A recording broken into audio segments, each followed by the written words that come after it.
That was abrupt. Well, Yeah, I don't right. know, what kind of James Bond intro was that? I was like, man. this is Skyfall? What's going on here? We got to keep it sexy for the viewers, you know? I agree. Yeah. But yeah, Cap, I'm 100% with you on that. We got to, I got to talk all the. I mean, I've said it before, the Punisher's all kinds of mentally fucked up, but I can go into that. He's a perfect case for somebody that wants to go, this is why violence in America should not be a thing. For real. Yeah. All right, what's up, everybody? I would love to do one on Superman. Yeah. Shit. Yo, I'm telling you, I did the same shit you did, like 20 minutes. I was like, yeah, you know what? Fuck him. Word. But it's ironic. I think the character you picked, I'm a big fan of, which is crazy. I can see that. Yeah. Well, I just don't like it because of the cartoon, but we'll get it. Got it. Understood. What's going on, everybody? The Knucklehead Network presents Nukkle HeDD Comics. We got Lay in the building. What's going on, Lay? But chilling is going to be a difficult task, but I'm up for it. It's going to be interesting.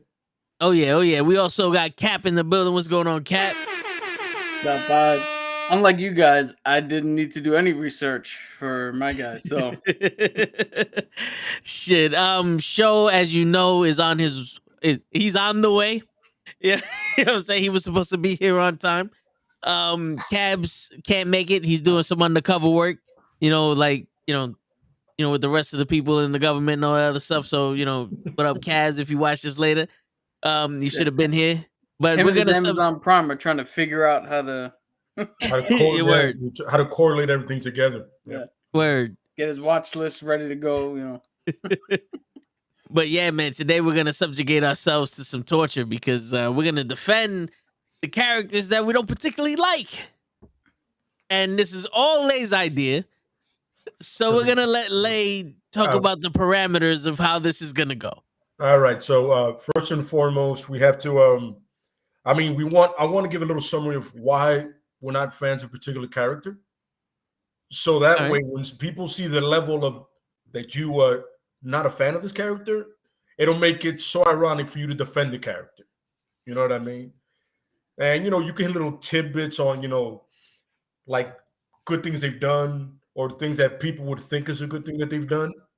You know what I mean? But to you, it's a double-edged sword. You're just sitting there like, shit, I don't want to do this. But yeah, that first summary of, why you don't like the character. And then from there, 2 or 3 notes, maybe 4 of what makes the character good, just to see the agony in our eyes as we do it. Yeah. And Cap, as before we got on, Cap came up with a great idea is to kind of do the opposite with your favorite character. It's like I have to demoralize and undefend the Punisher, which I do the opposite all the time to people. They go, how can you like him? I go, well, here we go. Now we got to, on the future episode, we'll do the opposite. But for now, I'm sorry, guys, but it should at least be entertaining and funny. Yeah. Let's hope, because it was hard, man. Tell me. And I know for you it was hard. But all right, I'm just setting some stuff up here. Mm-hmm. So you guys want to just briefly say who you're defending? Yeah, I'll let Cap open it up. So we're jumping straight in. Oh, give us a. Say, we can each one of us can say who we're doing it with and why we don't like them, and then from there we'll go around with the notes. So I picked 2 just in case. So the main one is the Boy Scout himself, Superman. Yeah, Mr. I can do everything except fight magic and electricity and green rocks. Yeah, those are big weaknesses, especially magic. Doesn't that mean Dr. Fate can beat him? Yo, anybody who does a little bit of magic, Zartana can beat him. Oh wow! Yeah. It's funny because I really like Zartana. So Dude, think of this, right? Mm-hmm. Him and Shazam go toe to toe, and Shazam can get the best of him. What is one of Shazam's biggest magical effects, he calls lightning. Lightning is not magic. That should exist in real world. Right? What's the So, other, who's the other person that you? yes. The other one, if we have time or whatever, however this goes, I picked the entirety of the Inhumans. That was wow. I didn't see that one coming. Well, because you can't just talk about one of them. That's true. That's true. Like there's a whole society about them. Yeah. And yeah, so these guys are Marvel's pointless heroes. And if you actually look about, I hate even to say this because now it's gonna make me sound like an idiot trying to defend it. But if you look at their system and how it's structured, the least powerful you are, the more you get shitted on. Yeah, It's their entire fucking system ranked. Yep. So yeah, it's funny because they were supposed to be another version of the X-Men and wound up not being that. yeah, Hence the name Inhumans, but you already got mutants. So did you guys just double down on something? Did you try to? pretty much. It was probably one of their ways of, yo, I like mutants, but we can't keep doing mutants. There's like 7,000 mutants. Well, why don't we just call them Inhumans? All right. Cap's going to love that one. I'll tell you this, one good thing that came out of the Humans was definitely Makala Khan. It was definitely Miss Marvel. Okay. It's a character that's very endearing, but the funny thing is, it's not necessarily her being an Inhuman. It's who she is as a person that's endearing, the way she's written. Okay. So, and it's happens to be that's what she happens to be an Inhuman as well. That's what it is. Yeah. If and when we get to the defense of them, I'll explain why they exist.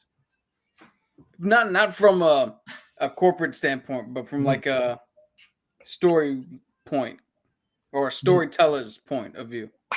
Yeah. Right.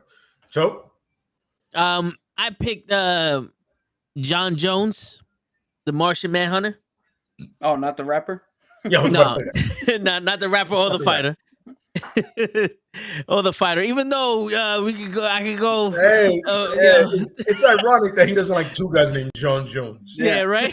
Ironic in that part.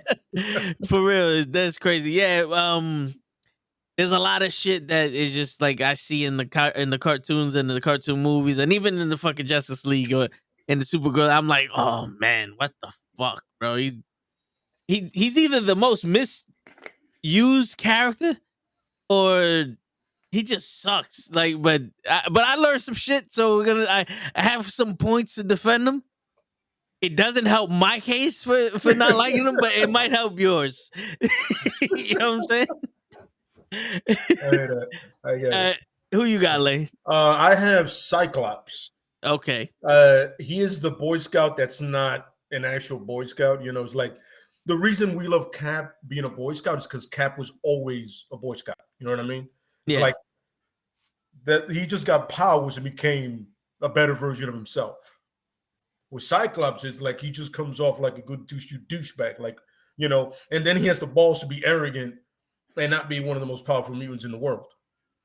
So like you shouldn't be that arrogant when you're not even a laser. It pushes people back. It's not a laser blast. It's not like Superman's heat vision, which I don't like either, but at least it's a heat vision. Like it'll cut through you. Like he has a brother a brother that literally can do that. That is not an optic blast. His little brother's cooler than him. And the unsaid brother is even cooler than both. Yeah, him too. Yeah. Here's the fun part, which I've never understood about Cyclops. Your father's a space pirate. Your son has a metal arm, is literally one of the coolest characters in all of comic books. And you suck. How did that skip a generation? Like everybody that's like when you go back to a family gathering and that one cousin shows you, goes, how's he related to us? You know what I mean? That one guy, like, I don't understand how that works. Yeah. Metal arm, space pirate. I can literally control them. I'm one of the most powerful mutants in space ever. You know what I'm saying? And my little brother just to me, just has a cooler look to him. And then there's you. Put your glasses back on. You're no threat. Don't worry about that. You for real. Nobody's worried about you. You would think he'd be able to like fucking cut people in half with that laser beam. But that's the thing is when you find out what it actually is, because it gets portrayed wrong in a lot of medias. It's not. It can push you. It could go through things, but it can't cut it in half unless it legitly is like he has to be like really close. Within 50 feet, he can do it. If it gets further than that, it kind of gets weaker. Wow. Unless he has a Phoenix Force. But then again, if anybody has a Phoenix Force, they're, the next level, Word. So, who are you going to be defending today? Do I have to tell you or can I surprise? Yeah. You have to tell us because we told everybody already who we are, and you missed the first fucking 10 minutes of the show where Lay already drawn out the guidelines of what this is supposed to be. And you come in here with your Yankees hat and it's blue, and you know the colors of the Knucklehead comic book podcast are blue and orange. So you're trying to win Cap's favor, which we understand this shit. But you still have to tell us. Fuck you, Mama Webble. I'm gonna try to defend Vision. He's the person that I dislike the most. It's kind of funny that you and Toe kind of have a different version of the same person.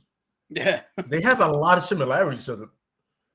You know what I mean? Like the power set. You know what I mean? It's crazy. Who does Toe have? Do I have to tell you, or can I surprise you? No, it's too late now. I knew he was going to do that. I was waiting for that. I got John Jones, Martian Manhunter. Wait a minute. John Bone Jones is in the MCU? Yes. First off, that's not even a Marvel character he named. Yeah, he's from DC. Oh, bad. Yeah. Okay. And it's Jean. The name is the same though. It's pronounced like French. It's Jean. Jean Actually, Jones. Jean is like John twice, but with Z's. Yeah. Jean. But you wanted him John Jones because you don't like him. That's perfect. Jean-Claude Van Jones. Yes. Yo, sure. Is something disconnecting and reconnecting on your computer? Not that I know of. Why? Because I'm hearing the. I keep hearing that too. No, it was bugging. So is my system playing to you? My bad. Yeah. Shit, wait, I'm not watching the boom, boom, boom. Yeah, right. Well, you're watching the. It's the camera. You told me how to fix it because I got two cameras. One is malfunctioning. I guess it's too much power. You said. But anyways, we'll talk about that later. Yeah. Right. Why are you using two cameras? Are you on Twitch? No, I've always had two cameras. The second one just stopped working. No, all right. Yo, it's all about angles, man. You need different angles to capture yourself. You see? That's his OnlyFans camera. We don't know about that. Yeah, for real. Yeah, can I switch my guy to Show Enough? Who I'm defending?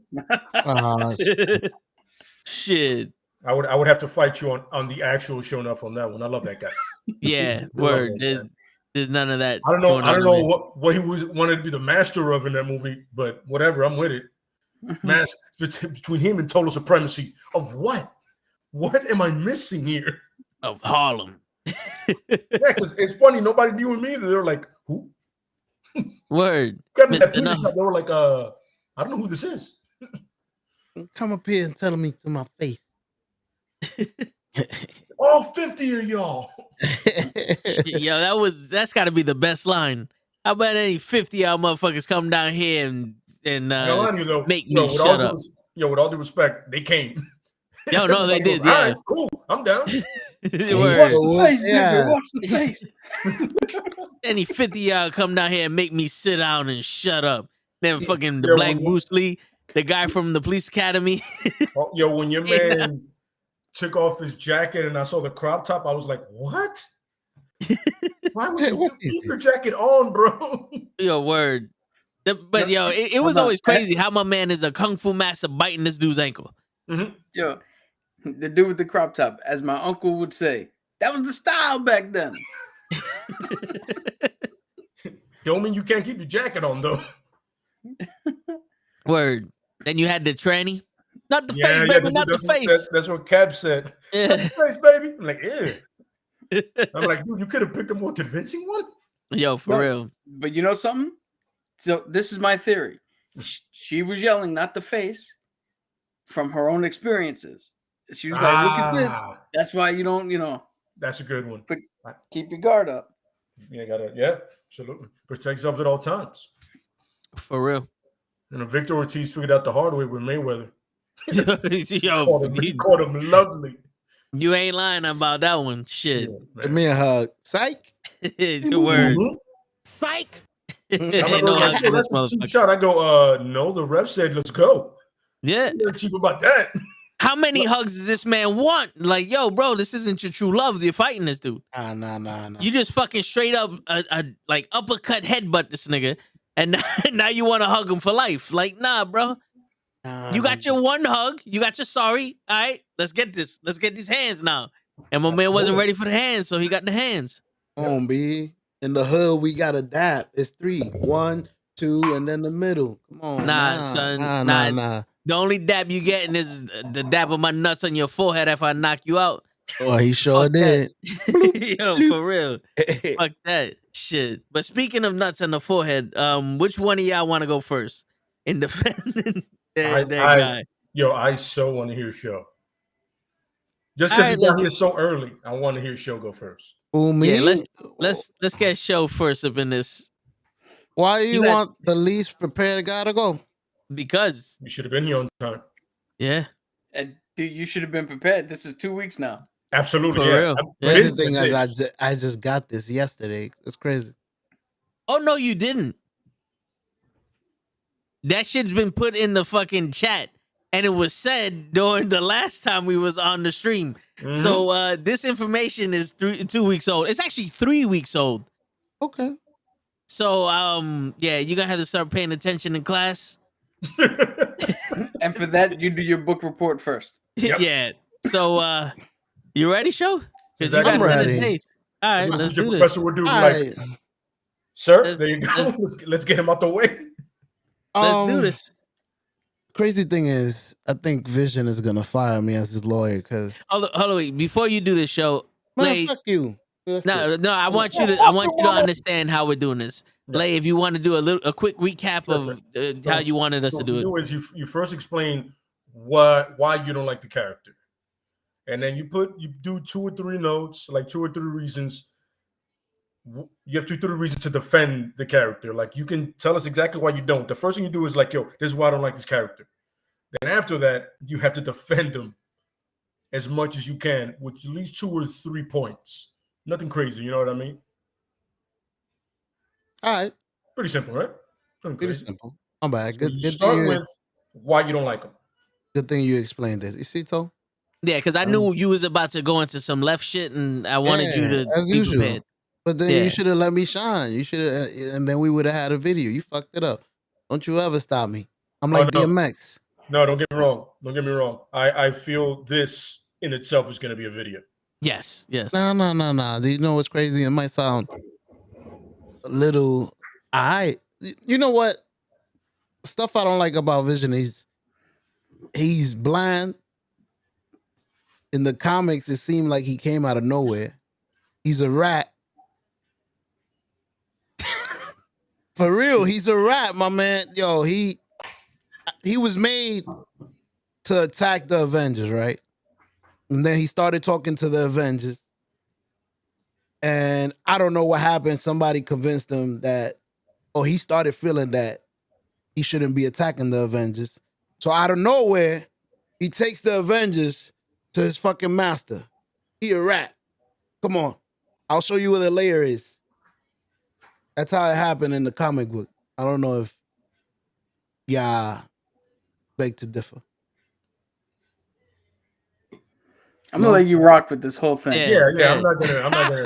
This is on you, son. He said, no. I'm not gonna. No tagging in today. We'll let you get Survivor fact Series, checked son. afterwards. You Oh, alone right now. Sure. We'll get fact checked afterwards.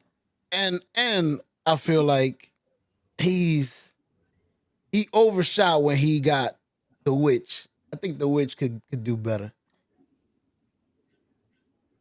I don't Who's the know. witch? The Scarlet Witch. Okay. Understood.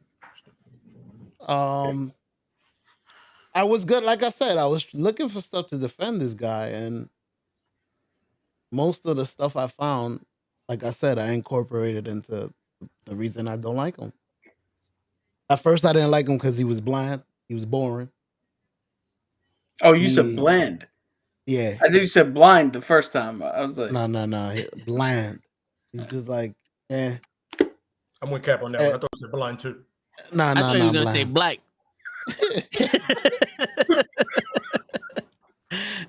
And then, like I said, he's always switching. Like I said, he started fighting with the Avengers. He switched over, took them to the layer to find Ultron. Then Ultron got him back and make him a new body. Then I'm guessing something happened and the Avengers got him back. This guy keeps switching. What the hell? What's wrong with this guy? Is he easy to control or something? You tell us. You got to defend him. I am trying to defend him, but I can't. Ain't shit to defend. You didn't find one positive thing about this motherfucker? He has one of the stone in his head. That's a good thing.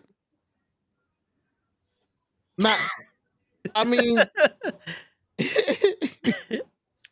I'm so glad you went first. Yeah, he's still breathing. Hey, he's still breathing. But yeah, I'm trying to check with y'all. I'm not no professional. No, we said this is you, man. Well, this is you, brother. You got why I don't like him. I couldn't find nothing, no reason why to like him. Well, you better pull something out your ass. The second part of this is gonna suck for you because you got to defend him now. Yeah, the second part is gonna be ass. Listen, I'm gonna defend him because he has a beautiful wife, beautiful redheaded wife. He was a great father. What the mission? Oh man, that's it. He's defended, acquitted. The glove don't fit. You must acquit. Yo, I'm sorry, Your Honor. Show, you just walked into court and went, Your Honor, my client is guilty, but come on. Yep. That was your whole defense. Yeah. You said, come on. Yeah. Give him a break. You know, we all know better than this. Come on. Second degree murder. Wow, okay.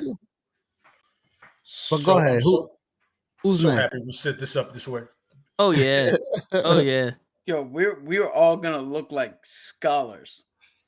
Yo, I mean, you put a high school student to play fucking basketball with Michael Jordan.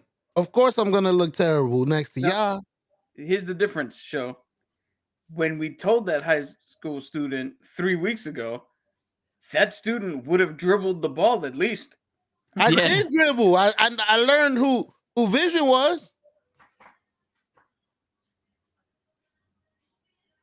I learned what he did at the beginning in the comics. 1 second. Hold up. Let's go back to one thing. Sure, what the hell are you scratching? You have a hat on. Nobody else caught that? He just said. Yeah. I just saw you scratch the head with a hat on, by the way, and headphones, and a hoodie, too. Anyway, I'm sorry. As you were saying about the high school student who was told about the assignment 3 weeks before. Exactly. No, go ahead. Let me see y'all dribble. Shoot. Yo, that's it. That's all you got. That's all I got. Okay. Vision doesn't have much. Now here's the fun part. Cap, may you please go second. Sure. I just want to compare the difference. All right. So you doing Superman? Huh? Go ahead. Yeah, so I picked Superman. Because show is so short, you can do both. Yeah, you can do both. You can literally do both. And do Vision too. And we'll have Lay defend Vision. Yeah, I'll defend afterwards. Vision. Yeah. Fuck it, man. Why not? I'll do it. All right, so we'll start with Superman. And we already knew. I gave a brief little synopsis about why I didn't like Superman to begin with, but I'll do a little recap because I think Show missed it. Shit, I should have used the word synopsis. Yo, Vision had a synopsis on It's his too head. late, Joe. Damn It's it. too late, Joe. You're using it wrong, by the way. You started out you used it wrong. Come on, man. This is why I told let them go first so I can get some fucking words to say correctly. You fucking up, Toe. Damn. I'm fucking. Hey, you said, and I quote, "I'm gonna be there on time today." I was. First and foremost, Whose time? hold up. Showtime. Show. First of all, I picked the order. Okay, It's not Toe's fault. He asked me to do it. I said, all right, you go first. Yeah. I pick Cap second. If it's anybody's fault, it's yours for not being prepared. You're right. Yeah. You're right. I'm sorry. It's your word, Cap. Oh, I'm my sorry. bad, Cap. I'm bad. Even had some synopsis. I'm going with that one. Even if you had only a day to prepare, 24 hours is enough to find one thing that makes Vision some kind of good, useful. Like you didn't. Go ahead. I'm not even gonna fucking try to help you. Go ahead, Cap. So, on that note, I picked Superman because for me personally, Superman is one of those characters that is the most popular character in the world because the symbol of him is actually better than the character itself. Writers have been giving him all weird, crazy, stupid ass powers. He's got stupid ass weaknesses. He's got stupid ass villains he's got to fight. And he's uninteresting to me. And now to defend him. Superman was created by two Jewish writers whose names I apologize, I'm slipping on. But you can all look it up who wrote Superman. The original intent with him was they took all the bullying and all the shit that they've been getting their whole lives, found a job as cartoonists, and they came up with a hero who was the pinnacle, the most powerful, the one you can't bully. And they essentially wrote that as like a way to go through their emotions and their feelings and work out everything that was going on with them through this comic to inspire and to give people an outlet to turn to in their lives that were getting bullied. The original power set for Superman, he's faster than a speeding bullet. He can leap a tall building in a single bound. He had super strength, but he wasn't like Omega level strength. He pretty much bulletproof. All this was the start of the imagination of what you can make a character do. We discussed this prior in not so good terms, but I believe if we go back and look, I defended his relationship with Lois Lane. Yeah. It is probably one of the best, if not the best, relationships in comics. He is definitely a symbol of hope. He is definitely a symbol of power. The S on his chest is the most recognizable symbol out of any symbol that any comic book character has ever had. He's got primary colors, the red, yellow, and blue, which on the surface just looks like a cool color combination. But at its core, every single color is made from red, yellow, and blue. So you can take any combination of them and make whatever you want. So he is essentially a great canvas for writers to come up with new power sets and try them out on them. Because he is an alien from outer space who really knows the extent of what he can do and how our sunlight and our atmosphere changes his physiological form. So he's a blank canvas. He's like I said, he's a blank canvas. You could give him different power sets and see how they work, see how they function.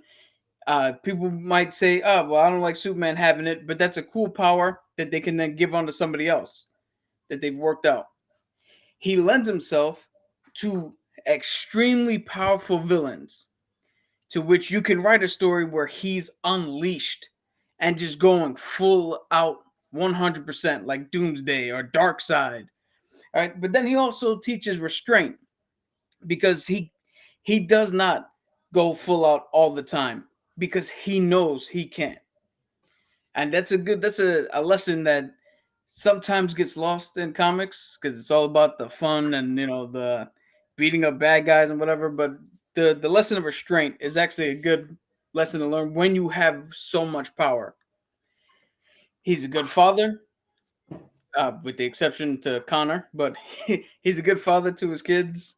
Um, he he lends himself perfect to not alongside those strong, powerful villains. You can give him the weirdest villains you could think of and put him in situations where, like Mr. Mistleplex, where now it's a logic puzzle.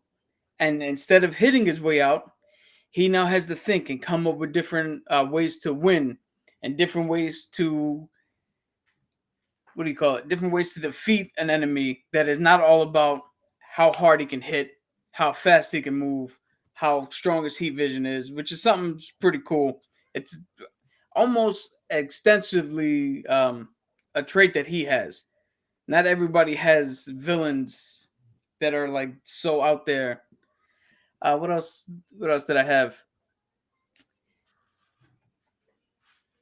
Trying to think on all of this. I'm thinking on the fly because I also did not prepare, but I came a little bit more prepared than show. Well, shit, you are more prepared than show. Another thing that's good for him is the shit. I'm trying to figure out how to word this because him as a hero and like what he represents to everybody, he's kind of the entry point to comics. A lot of people, he's the most popular superhero in the world from last what I read. And that's because a lot of people's entry point is through Superman. The first hero they ever see is Superman. Shit, for Halloween, I was Superman one year, and then Toe Tags the next year, he had the costume. He was Superman. So, I mean, it lends itself to a variety of things. There's not a person on this planet, or, yeah, there's not a person on the planet that if you say, hey, I'm going to be Superman, they'll turn around and go, you know what? Here's a problematic thing about him. That's one thing you could say as a character. There is no problematic syndrome to him. There you go. Here's what I was gonna say. One of his main villains is Lex Luthor, who's a human, right? From Earth. He, of course, is an alien from a different planet.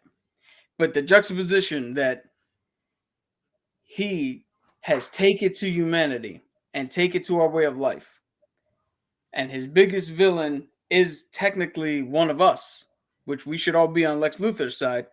But the fact that he's shown that he's different, but he's accepting of the way we live and the way we are, it goes to show a little bit that despite how you think the world is working and despite how things look out, if he can look at us and find something to adhere himself to and something to, a reason to pick up the mantle for his hope, justice, all that shit that he says, then there's something that we can see within us that we can latch onto, that we can be proud of, that we can, take forward so we are not the villains in our own story. And I'll end it there for Superman.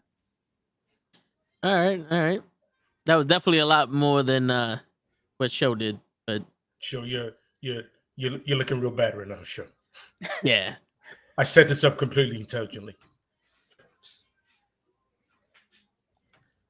You can also do the Inhumans because this one I really want to hear because it's hilarious. Hey, you want me okay. Yeah. All right. So, once again, a little synopsis on why I don't like the Inhumans. One, I honestly think they're a bit of a redundancy. The way they have their hierarchy and their social, path that they choose is really fucked up. The way, if you really dig in and look at it, they don't seem to work for a TV show. Who knew? But so to defend, this is how I'm going to go. So Marvel has mutants, which is the next evolutionary step for humankind. So we had the Neanderthals and the first Homo sapiens. They, grew and changed into us, what we have. Then we eventually change into mutants. And anybody who knows the Eternals, the humans were one of the creatures that were made by the Eternals and the fucking Celestials and all that shit. Inhumans are not an evolutionary tract.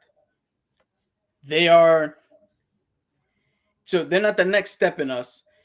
They were essentially just humans that were experimented on and had this latent thing in them that has to be enacted in Terrigen Mist. So when you give them that, you actually put in a position where you have a nice discussion as to what evolution is and what, if you think about it, every single other hero in comics are. Because Captain America, human, until given something that was enacted on, turn him into a super soldier. The Hulk, human, until something was given to him, interacted on or acted on, turn him into a superhero. Iron Man, same thing. There's every Inhuman is the exact same thing without the weird science behind it. So instead of a gamma bomb, you actually take a trial. You take a mist. If you live and survive, you come up with mutant abilities or powers. Unlike mutants, where mutants have been trying to live among us, sometimes failing, sometimes succeeding, fighting with us, all that. The Inhumans actually found the Inhumans actually said, you know what?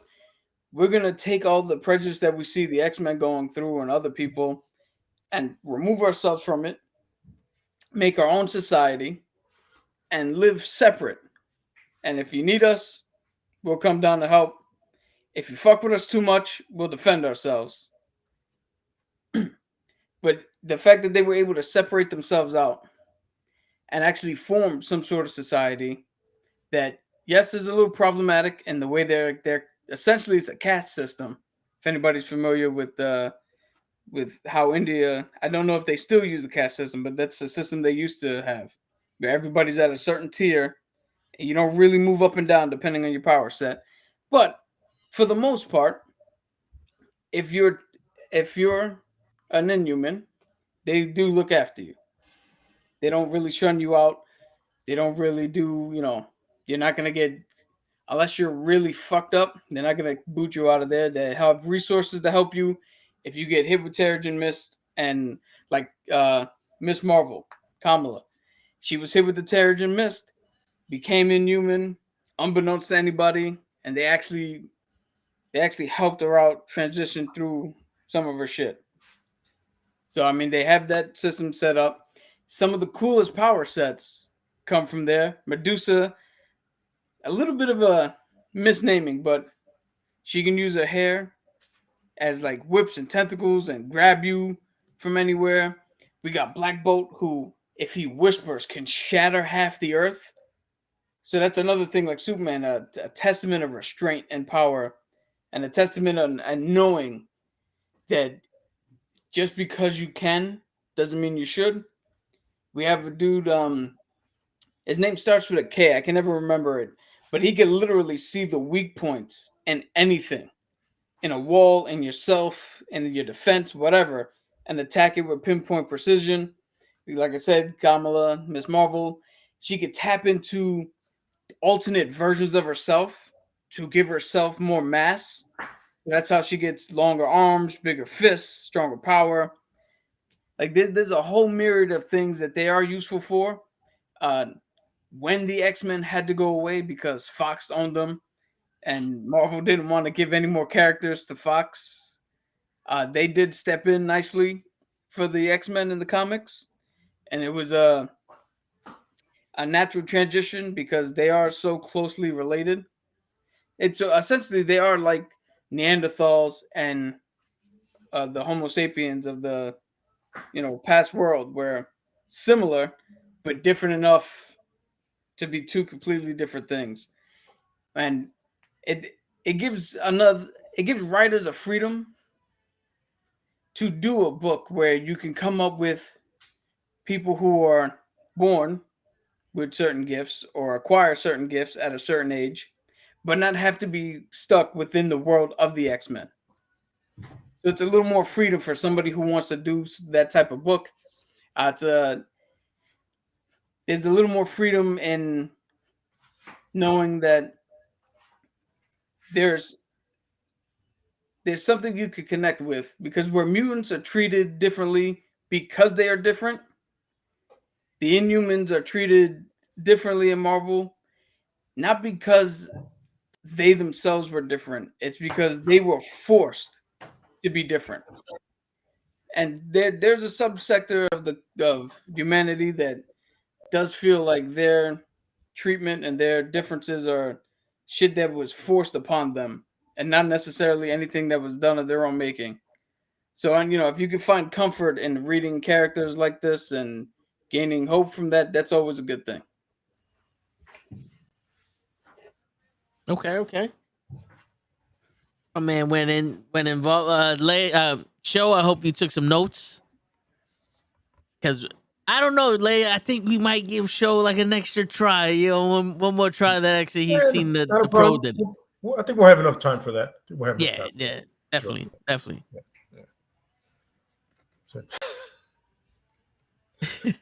I was so happy I structured it that way. It's awesome. Oh yeah. It's terrible, but awesome. I just in a human show. Yeah, In the you class, hit him with that muted. miss, and he came back with no powers. Absolutely Sure. correct. You're Oh. muted, show. I forgot to mention. Shit, my bad. Not only did it give us Kamala, but Quake. Quake is an Inhuman, and she's actually not only a good character on Agents of S.H.I.E.L.D., but she's actually, well, for the short amount of time that she was a fixture in the Marvel Comics, I don't know if she's been back since, but she was actually a big part of the Marvel Comics and actually a kick-ass character as well. So there's another positive for her. There you go. So they introduce some important characters into the universe. So that's something to hang your hat on. Absolutely. All right, Lay, who you want to go next? You want me to go next, or? If you want, you can go. Yeah. All right, I'll go next. Now, I'm not a expert on this shit like Cap is. I know a little bit about a little bit. Nah, go ahead. Do your thing, sir. Nah, wait. Wait, down. Girl, fuck you, Mama Webble. Oh, no.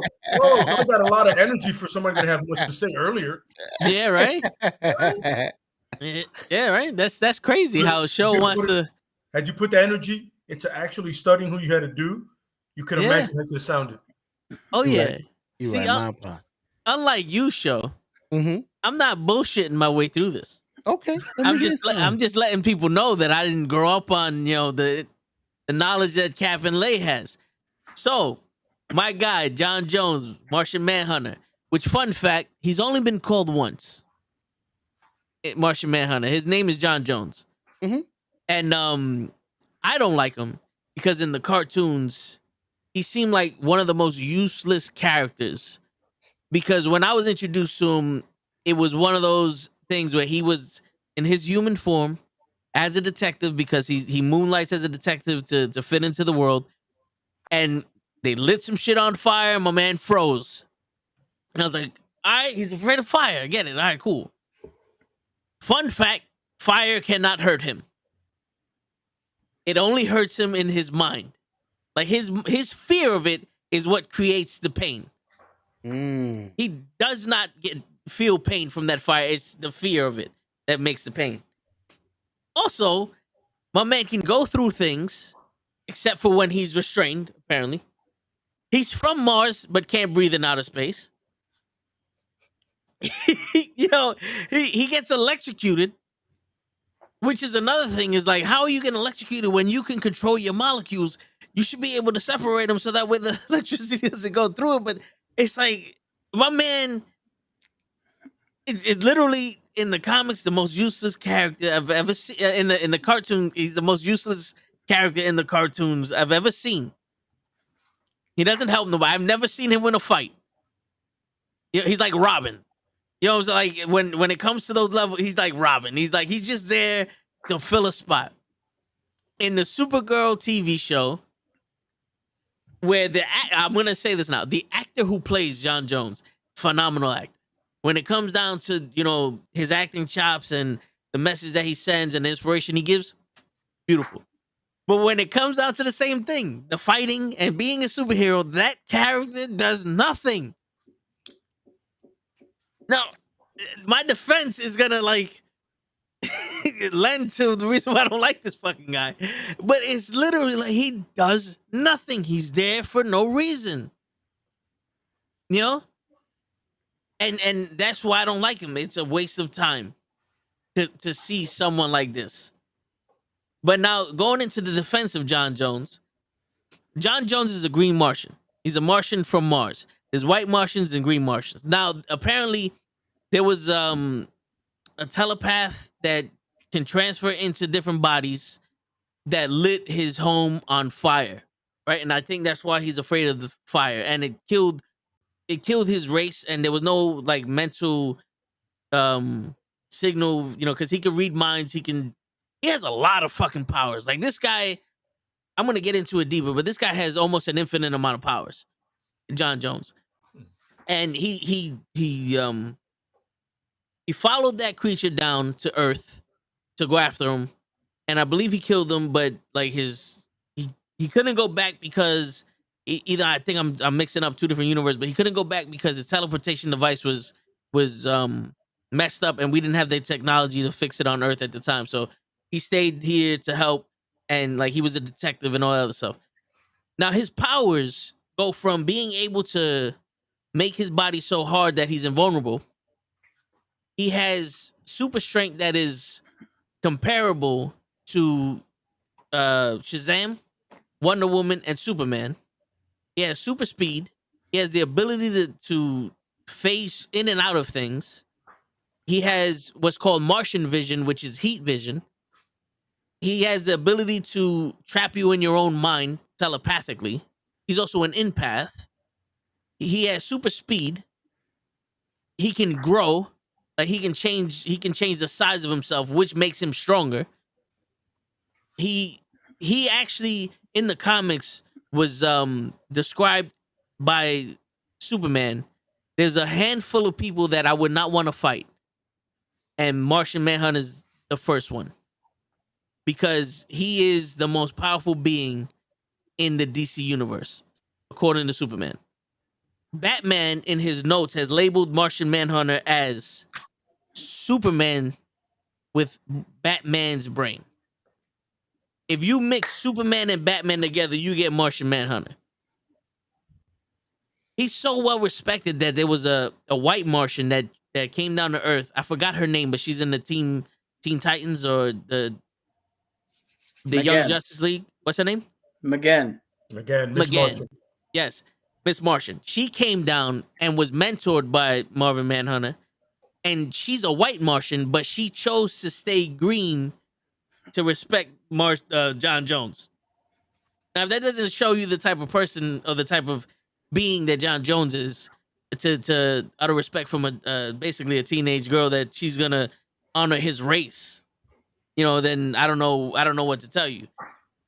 But he's technically one of the most powerful creatures in the DC universe, and he's actually known to have fought and fend off the Justice League in the New 52. I don't know if he killed them, but I know he actually fought and he was holding his own against every single member of the Justice League in the New 52. He's a part of other factions like a Storm Shadow or something like that the DC universe made.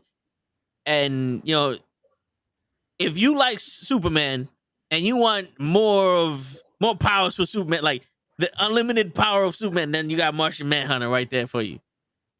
Like that's how I'm gonna defend him. He's not what they wrote in the comics, and they mentioned that they needed to dumb him down in the in the cartoons, because you have Superman and Wonder Woman and Shazam, and then you have somebody that can match them all strength-wise, speed-wise, power-wise, and then does more. And he originally is supposed to be a side character for like Batman and all these other people that were just in the back. They were just extra characters, and then people liked him, and then they made his own series. So he became popular enough to be his own character, and he's just fucking overpowered as a motherfucker. And they dumbed him down for the cartoons, and them dumbing him down for the cartoons is what made me not like him. So that's what I got. Not as much a show, but all right. Yeah. Hey, Clearly shows on point. Yeah. hey. Oh, one quick note. You said that he was an empath. It's actually empath. Because he can, it plays on the empathy of others, and he can change like emotions and moods and shit like that. Okay. It's better than just a redheaded wife. Yeah, that's true. Yeah, I don't know if he's a good father. Anything like that. Start it out there. Yeah. Oh, that was good. See show? One Wikipedia page. That's it. But I told you, save me for last, but you ain't Don't believe worry. me. We'll give you some time to redeem yourself. Yep. Sounds like a plan. Yeah. He's still gonna have a redheaded wife, but go ahead. My character, which I said it before, but I don't think I was here for it, is Cyclops. It's a character that is widely not liked, and I have some people that actually do. But the reason I don't like him is within his own family, he is the least coolest of all. That's one of the reasons. 2, unlike Captain America, he's a Boy Scout, but not because he grew up being that way.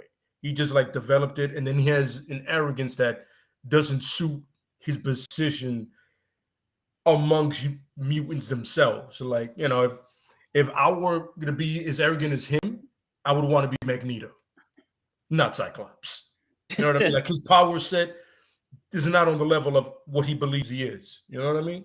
Like, and then he's just fucking lame, dude. He's just like, there's no redeeming qualities about the guy. There's a guy with claws that's cooler than you. You understand? He's 5'3", and he has claws and he's cooler than you. How is this possible? How do you suck that bad? How is a teenager with a range coat and fireworks come out of her fingers cooler than you?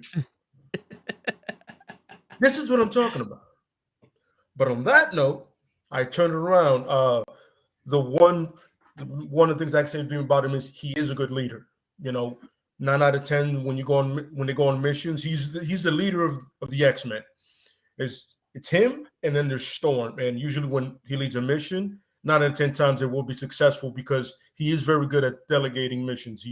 He understands being one of Professor's very first mutants.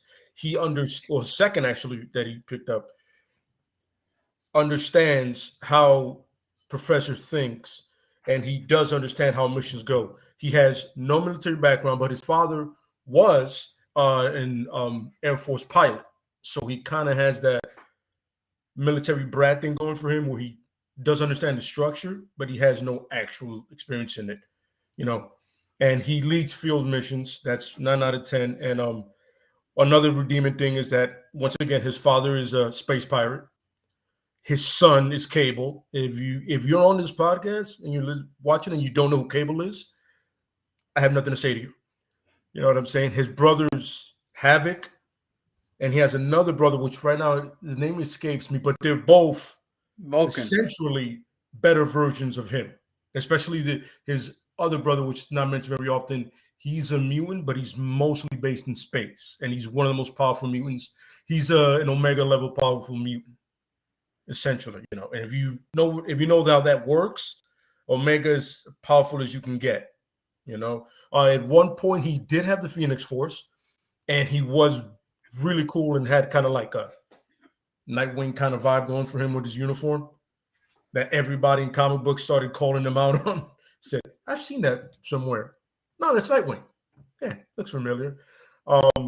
But he is essentially, how do I say this correctly? I want to come off like I don't like him, but essentially he is the perfect yes man to Professor Xavier. You know, it's not many times he's going to disagree with Professor. You know, where everybody else might think differently, especially Wolverine, he's going to go, no, I agree with him. Even though he probably knows he's completely wrong, but he will, and he's loyal to a fault. You know, that's another good quality about him. He will ride or die with you the whole way, even if you're wrong. You know, it depends on who you are. If you're Jean Grey, Professor Xavier, Storm, you know, clearly not Logan. You know what I mean? Yeah. So you know, it's a thing of, you know, you could be a good soldier, just in the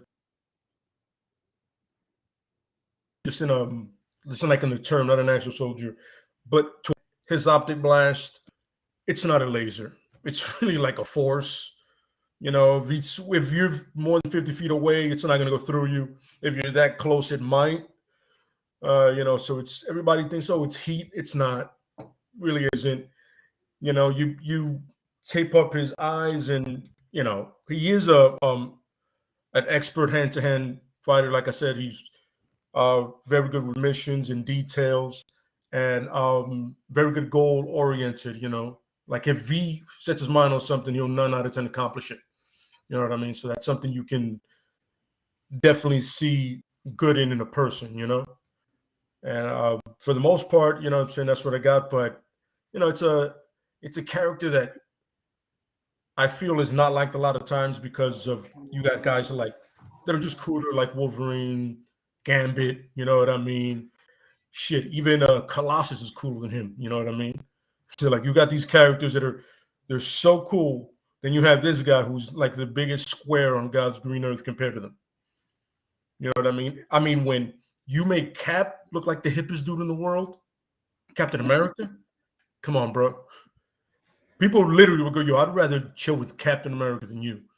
That's how uncool you are. You know what I mean?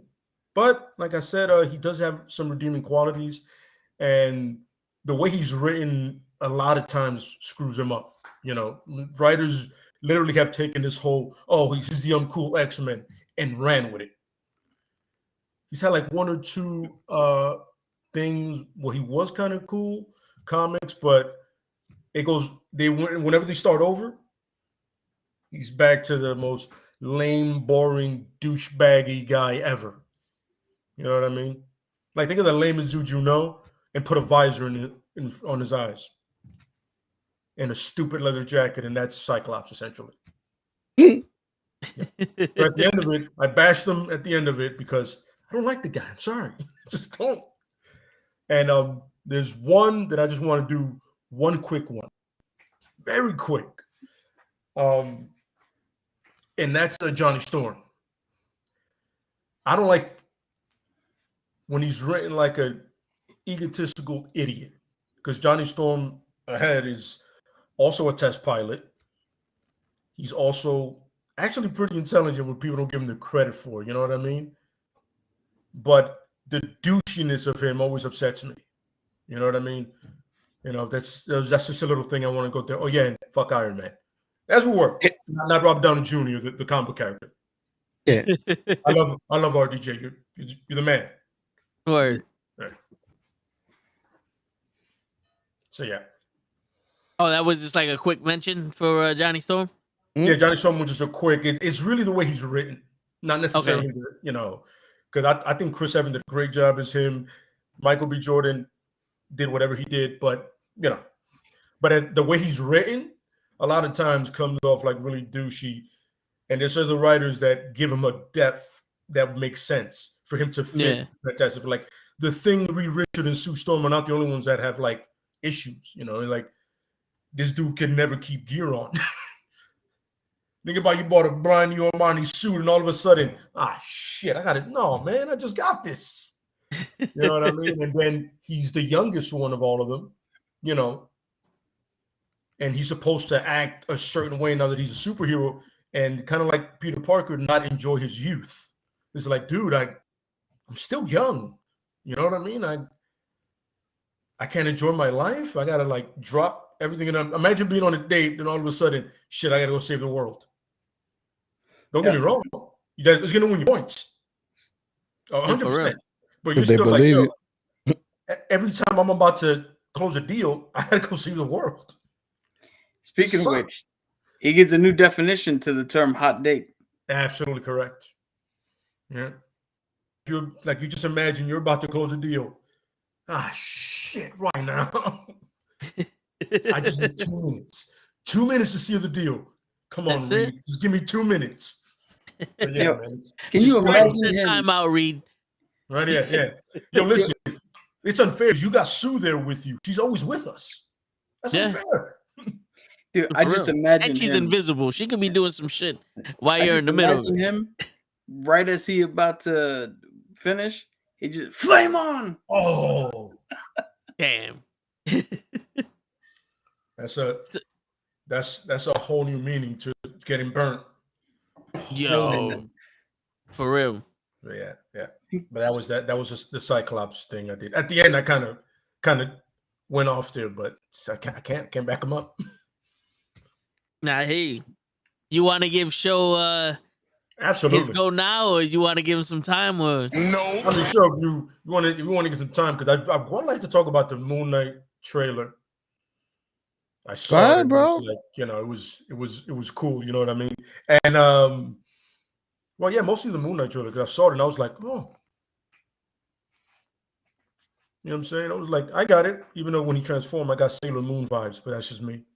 I saw it and I was like, I've seen this somewhere. And there it is. Mm-hmm. Yeah. But Joe, are you ready now? I think I could do better. Y'all guys were complaining. You're looking up facts as you didn't say anything. No, I'm not gonna look up facts. I ain't gonna cheat. Listen. Ain't gonna cheat. That's not cheating. That's the assignment. You guys were complaining that I didn't defend them well enough, so I'm gonna try to defend them a little better. Enough? You didn't defend them at all. But again, the reason I dislike them is plain and simple, and I guess it's selfish. Second time, how you did that so quick? I don't fuck around. But anyways, he was just to me he was bland. He was boring. I liked him as the voice of Iron Man's suit, but as a character, Jarvis. Exactly, I liked him as Jarvis, but especially after I watched WandaVision, he was the same boring. Well, the show fucked it up for me. But anyways, to defend him, good stuff about Vision that might help me change my mind about him is, one, he was made of vibranium, right? And vibranium. His power derived from the Mind Stone, correct? Which is two good things. Yeah. He was able to pick up Thor's hammer with ease, like a paper clip, which means that, as from what I've heard from you guys, only people that are pure are able to lift this hammer. Worthy. Okay, so he's worthy. So that's a good defense. He did help the Avengers by blocking the ability of Ultron to escape. So that's another good. He had like Cap had allured to earlier. He had the Sambosis. What was it? The synopsis, right? And the redundancy of a Scarlet Witch. It's just it's perfect. What? First Listen, of I all, could use those words too. I don't know the word. What's the other word you said? The redundancy. The redundancy and the synopsis on his head. Yeah. Okay. Yeah. I'm sorry. You lost me once you said that. My apologies. I literally stopped. My brain stopped working for like a good 10 seconds there. I'll stick to my vocabulary. No, it's okay. Capacity. No, you gotta try and evolve, which is a good thing.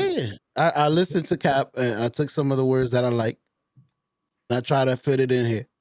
No. I don't know. I don't know if I did it right. Dude, stop listening to the words I say if you're not gonna also then figure out the definition and how it's used. After the show, let me get to it.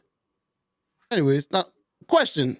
Well, not question, because you guys don't want questions. Y'all want me to just do it. Yeah, we want to ask your question. In the comic book, is it true he didn't even have an Infinity Stone in his head?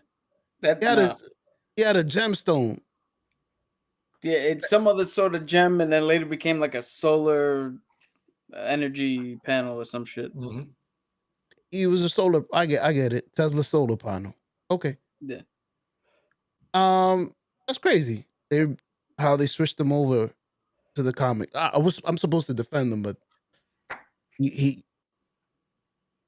I do feel like Vision should be a lot stronger than they make him out to seem.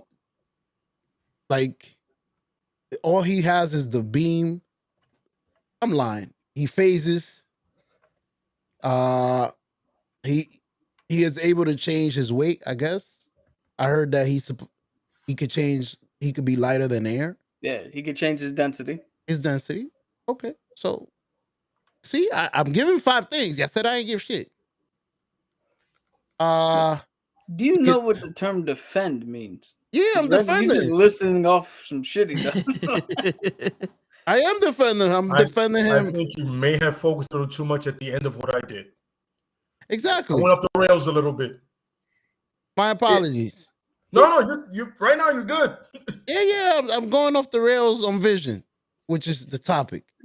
I almost feel like asking you guys if you could just tag me real quick. Hold up. It's on him. Now come through. Let me hear. Hold up. Before you start, Now, what's he coming up with now? The real defense. My boy Cap is like a lawyer at the court. You're gonna defend everybody. This guy is incompetent. Show needs help. So, here's how I'm gonna help show out, right? So Vision was initially, at least the body was made to for Ultron to enact his ultimate form. The Avengers stopped that, and the Vision got his own personality. One of the good things about the Vision is that he's one of the rare characters that was originally a completely different character that Marvel had. Then they scrapped him and then put him in with Ultron, made him his own character again, and he has now stood the test of time and gone so much from background BS to main state character that he has grown into a fully fledged character that's in the movies, that actually means something to people, that can actually stand on his own. So you mentioned that he had he had the redheaded wife, right? Scarlet Witch actually chose Vision. because she saw something in him that he was missing, and she tried to fill what she was missing with the same thing. Within that, he showed, again, similar to Superman, his take on humanity has pushed him more to be more like us, because he does see redeeming qualities within us. He does have kids. There's a run of comics where he actually has a whole. He's no longer with Wanda at this point, but he has his own android kids. His daughter's a cool up and coming hero. His son was a hero for a little bit. He was, for all intents and purposes, a great father. The Vision is one of the strongest characters, worthy of, like you said, worthy of lifting Thor's hammer, Moliere. That in and of itself should be something you should have said as a redeeming quality. I did. No, you listed as a thing he can do. There's a slight difference. It was my defense. But So does he lift it out of brute strength, or is he worthy enough to lift it? no. So he lifted out of pure worthiness because, well, in the movie, he lifted it out of pure worthiness because he was brand new and had not been corrupted by anything. He started with the ideal of, this is, what do you call it?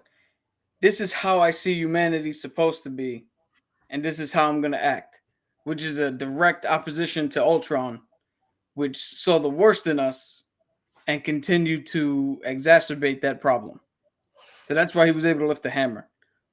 One of the things that you should have said to, I know you don't like the WandaVision show, but his interaction with the White Vision was probably one of the best non-combating moments in Marvel, because that whole scene where he's talking about the ship of Odysseus, I think it is, where how much of it can you change to where it's no longer the original ship? Mhm. That right there is a battle that scholars have been having for centuries. And the fact that you could bring it in, you can have two androids, non-humans, talk in that manner and actually show that if you make a compelling argument to somebody that doesn't agree with you, that not only can you change that person's mind and perspective, but it is something that doesn't have to come to blows, something that doesn't have to get physical. That's something that we desperately need in our world today, is the ability to talk with people and present evidence or facts or whatever you want to say in a manner to which somebody can turn around and go, you know what? I see exactly where you're coming from. And now I can change my viewpoint.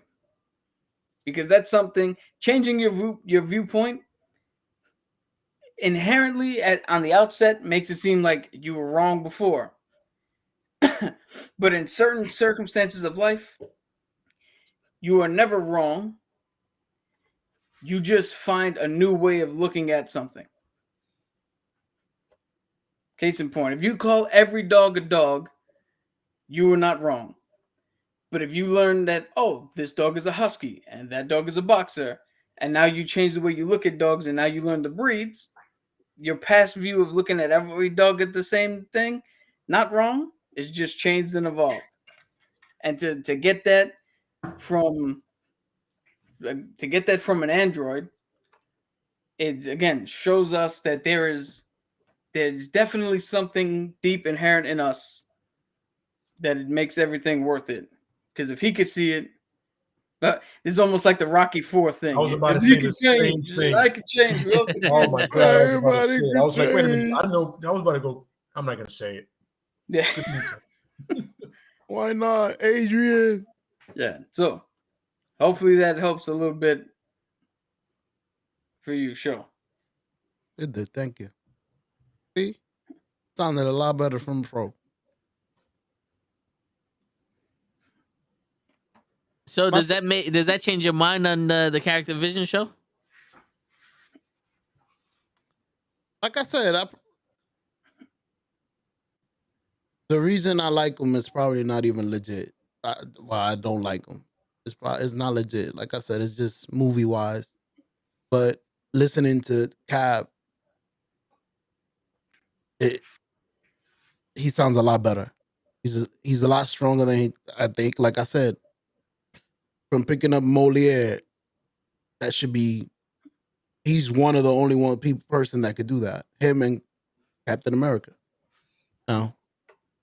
Question: what's Moliere? Somebody's molars.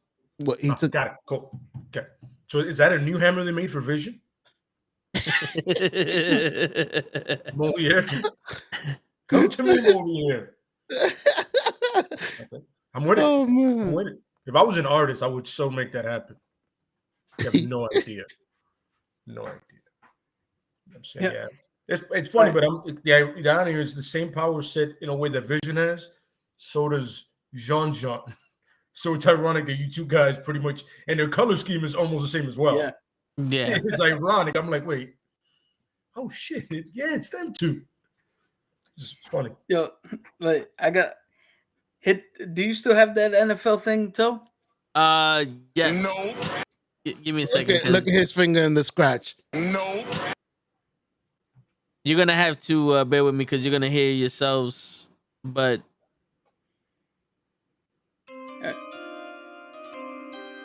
there you go. So this is for toe tags and show enough only. Which one of y'all can get the closest to what the inscription on Thor's hammer says? It's a good one.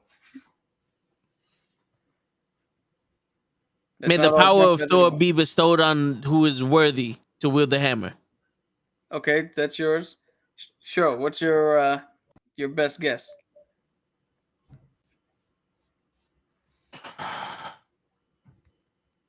Whoever bears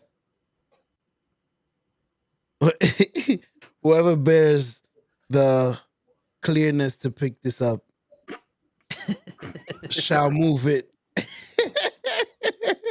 on every Tuesday. Every Tuesday. The funny part is the way he's saying it is the way like the Norse gods would speak. It's off. Yeah. He's saying it like the way they would phrase it, but it's just this off. But go ahead, Cap. Well, so technically, I'd have to say toe tags was closer, but it's I believe the original one is he who is worthy to lift the hammer will inherit Thor's power. Okay, that's exactly what I was trying to say. Which is weird because it was a thing where he was trying to say like not in the original comics there was a character called Donald Blake who found Thor's hammer and he would turn into Thor. But that's not technically what the description says. That you just gain the power of Thor. You don't become him. Yeah, which is always weird. But you'll get the suit, but he won't look like a 6'9" Scandinavian blonde guy. Mm-hmm. Yeah. Is that what happened to Lady Thor? Oh, Jane Foster? Yeah. So Thor was I think dead at the time. I believe so, yeah. And she had cancer and she was deemed worthy enough and she gained the power of Thor and then just took up the mantle. Okay, so she just started changing her armor and everything to fit the Thor's she just put the Norse god Jane thing. Foster was just a EMT driver, regular lady. She just put on a suit. No, that's what I'm saying. Like once she got the power, she put on the suit to look like Thor. Okay. Yeah. It's not like Shazam where you turn into Shazam. No. You get the power. You get his strength, his speed, his ability to control lightning, his toughness. He's not invincible, but he heals faster and all that other shit. He can take a punch. All that shit you gain if you are worthy enough to lift the hammer. Okay. So be screwed. Word. Yeah. I'm gonna be right back. But Sylvie has her own fucking 18 hammers, man. Yeah, I'm gonna be right back. But you guys, I'm pretty sure there's some fact checking based off of what everybody said, where we could, be like, yo, you mentioned this, but you're wrong. Yeah. Unless, Well, first of all, I'd like to say, we actually you should have done Sylvie, and I should have done Star-Lord. It's funny. We should have. We should definitely have done that. It's funny because I thought of Sylvie when I first thought about it, but I go, yo, I don't not enough of a history there.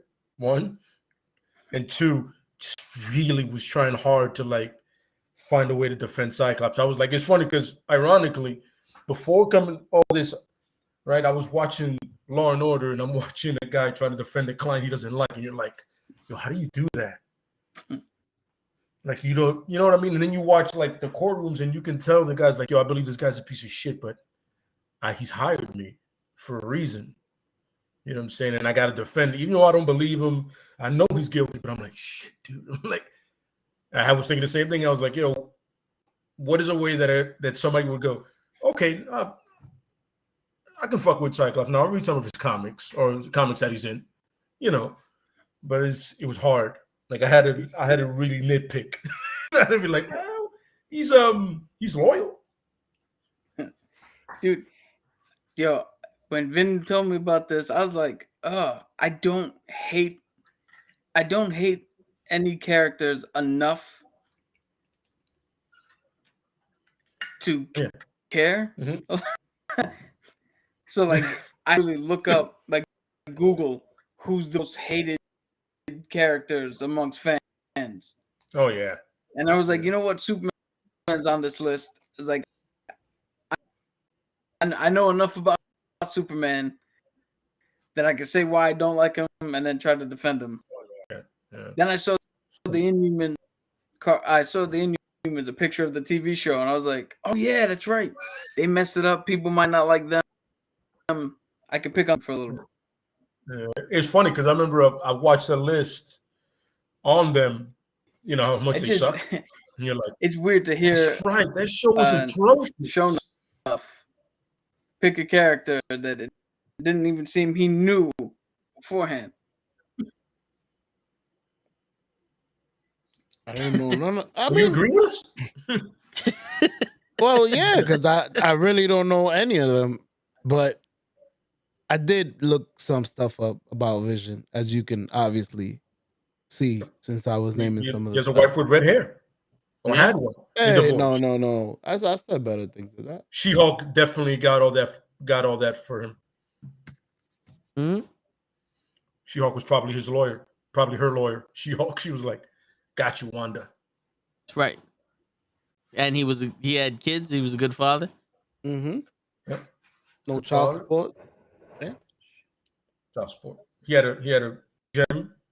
He had a soul stone in his head. He didn't say soul stone though, so Hey.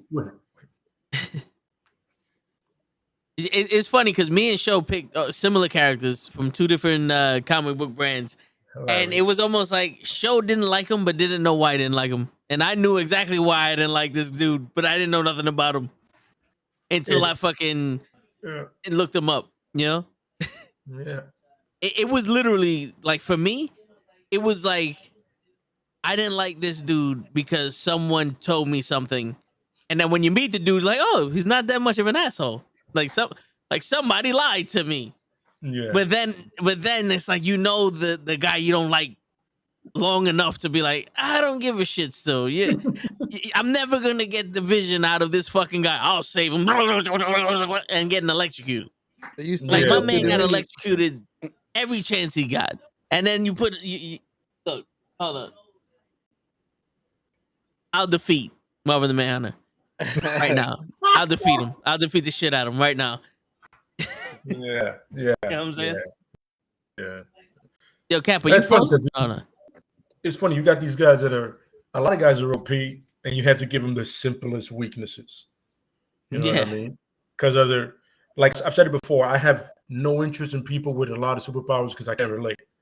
I like Nightwing. I like the Punisher. I like Batman. I like Red Hood. If you shoot one of them, in the right spot, they're dead. You know what I mean? Yeah. You know what I'm saying? I'm pretty sure one of them running one of them roofs, he pulled a hamstring on some shit. One of those nights, you know, Superman can fly through everything. I can't. You know, but it makes sense to hear that the people who made Superman were the same people that were bullied and wanted to make somebody that's unbullyable. Pretty much. Like, if I was strong enough to take your punch, I would stand there and fuck you up. Like, I figure that's the guys that, you know, that was the voice they made when they pitched Superman. Makes sense. I mean, think about it. You make somebody like, let's say, like Batman, right? You clearly had a fear of the night and bats somewhere, right? Like one of those two guys, Bob Kane and the other guy, one of them two was not a fan of the night or bats. Like, and it's funny because then they had the intelligence to go, you put that into the comics, like, yo, I'm afraid of this. It scares the shit out of me, so I'm gonna use it. Yeah, you know what I'm saying? It's like Daredevil. Somebody thought, oh, look, what's something that scares the shit out of people? The devil himself. You know what I'm saying? Oh, yeah. Where the devil is punching you in the face. Well, there we go. That's fear. That's perfect. Yep. And somebody believed in the U.S. so much, it was like, yo, what would you name a character, the perfect American character? Captain America. Unoriginal. Let's be real. Some barely any effort made, but stood the test of time. Put him in the most non-military uniform ever, because you cannot hide that uniform. Yeah. Captain America's suit was not made for covert missions. At least not the one in the comics. Captain America is the American version of James Bond. Correct. I'm undercover, but fuck it, I'm James Bond. And I'm here to kill him. So let him know. Like, I was watching Casino Royale and he goes, Mr. Beach or Mr. Bond. He goes, whatever. I'm like, stick to Beach. That's the name you're supposed to use. It's like, listen, it's like WWE. I'm going to make my life more challenging by giving you my actual name. Why? Yeah. What are we doing here? Yeah. You know what I'm saying? So it's always interesting when you see somebody. I mean, the X-Men are the perfect example. How do you deal with racism? Come up with a whole new race of people. Oh, yeah. You I think Cap's PC just overheated again because that's what happened last week. Got it. Yeah. Yeah. So it's always like, I think it's funny leading into Moon Knight. You have somebody with schizophrenia, you know, or you know what I'm saying, like a thing, personality disorder. Like he's like 4 different people. You know what I mean? Yeah. That's crazy. That's like how is it something that hasn't been tapped before? But a lot of people say, well, Batman is the same thing. It's Bruce Wayne and Batman. You know? But this dude has like 4 of them and he kills, which is cool. You know what I'm saying? Yeah, no, yeah, that is dope. Yo, is there any like I said, fact checks? Like, is there anything that we said that came out wrong or? Well, the thing is, with the Martians, the white Martians are considered the minorities there. So they're it's like there's a racism towards white Martians. You know what I mean? And so the reason McGann did that, besides for her uncle, is so that way if she ever goes back or anything like that, she meets somebody else, they believe she's a green Martian, even though in reality she's a white Martian. You know, there was this massive racism towards them amongst Martians themselves, which is always weird because you're all aliens. Yeah. You know what I'm saying? You're like, you know what I mean? And so they have similar powers. In a way, it's like in the humans class system. You know, it's like you look down on a certain particular set of people, but you're all from the same place. Yeah. You know what I mean? And they have similar powers, right? It's just the white Martians are bigger than for the most part is telepaths. Like they're some of the most powerful. Like McGann has lobotomized a lot of people. Like she does that shit like it's Tuesday. Shit. There was a powerful psychopath I forgot his name, and she lobotomized him with no effort. They were like having a battle in the mind, and she was like, "Nope, I'm done playing with you. And she can take out information from you and then lobotomize you. Jesus. You know what I'm saying? Too, so you could understand What up, Sam?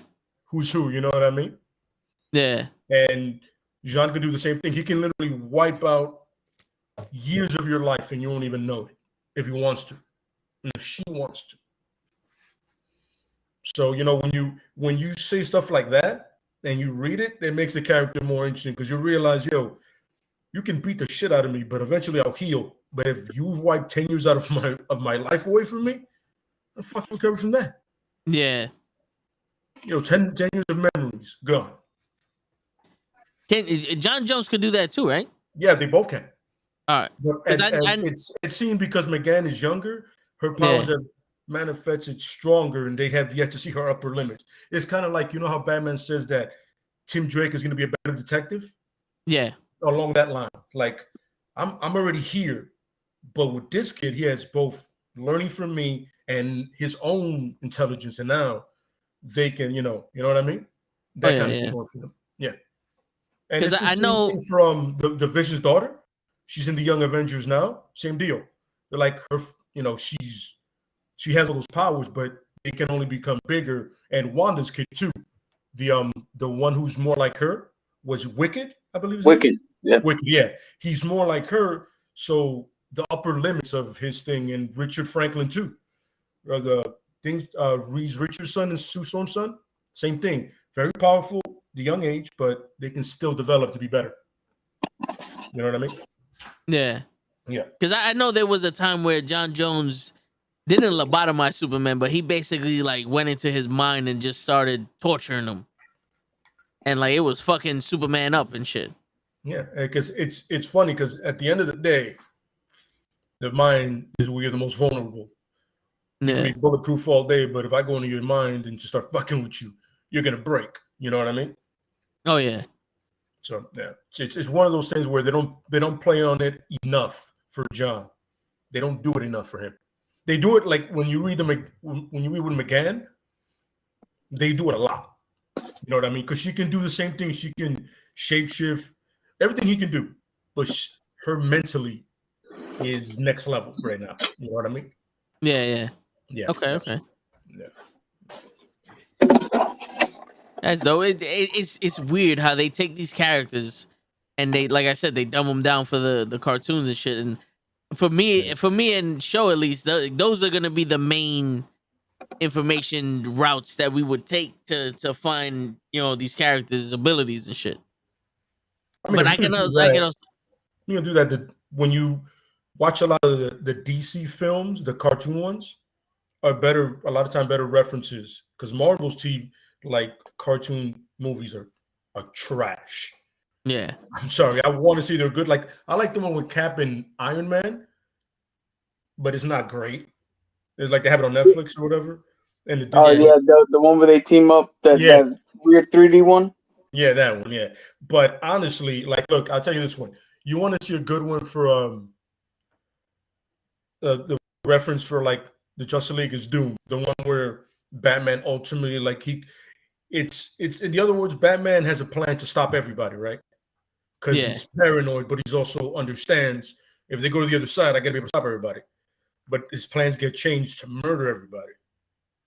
You know what I mean? So he knows all the weaknesses, and it's great because at the end of it, they're like, "Oh, that's you're invading our trust. Is disrespectful." He goes, "I'd do it again."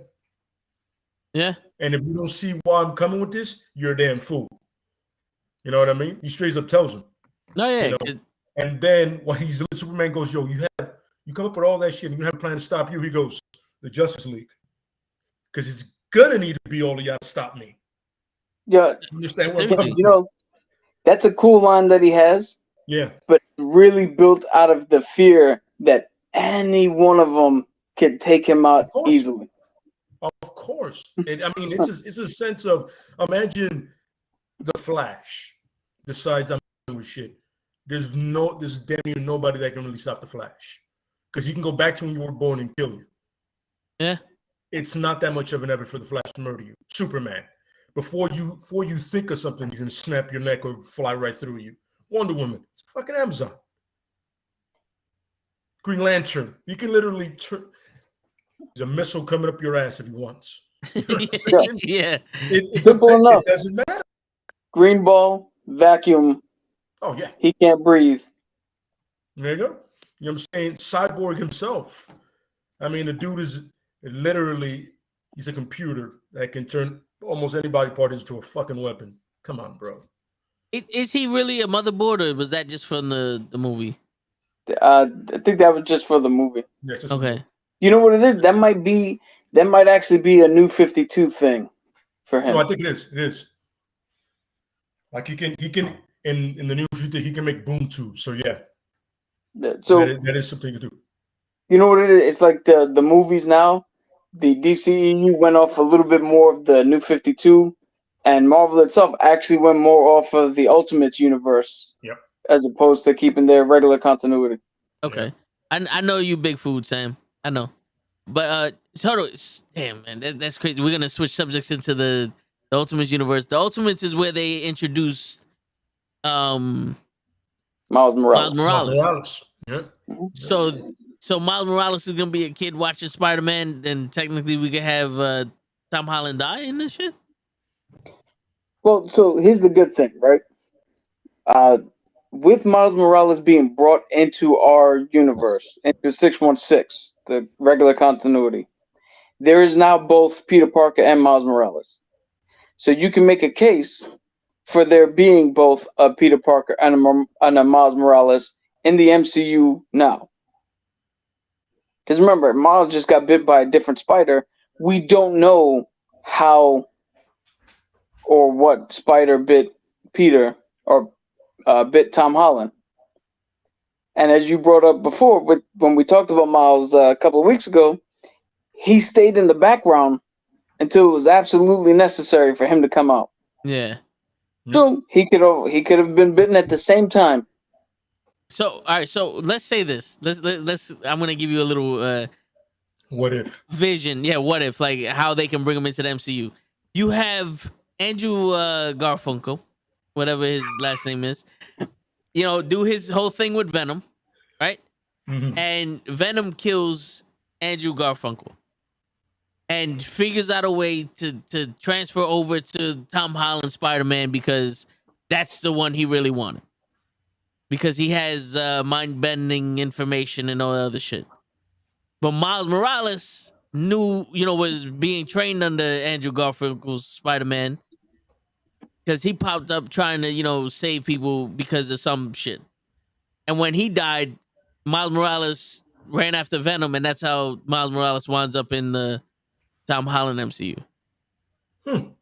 So that's decent, but you got to remember, Miles Morales already exists in the MCU. Yeah. So now you'd have to explain how there's two of them, and one of them is nothing.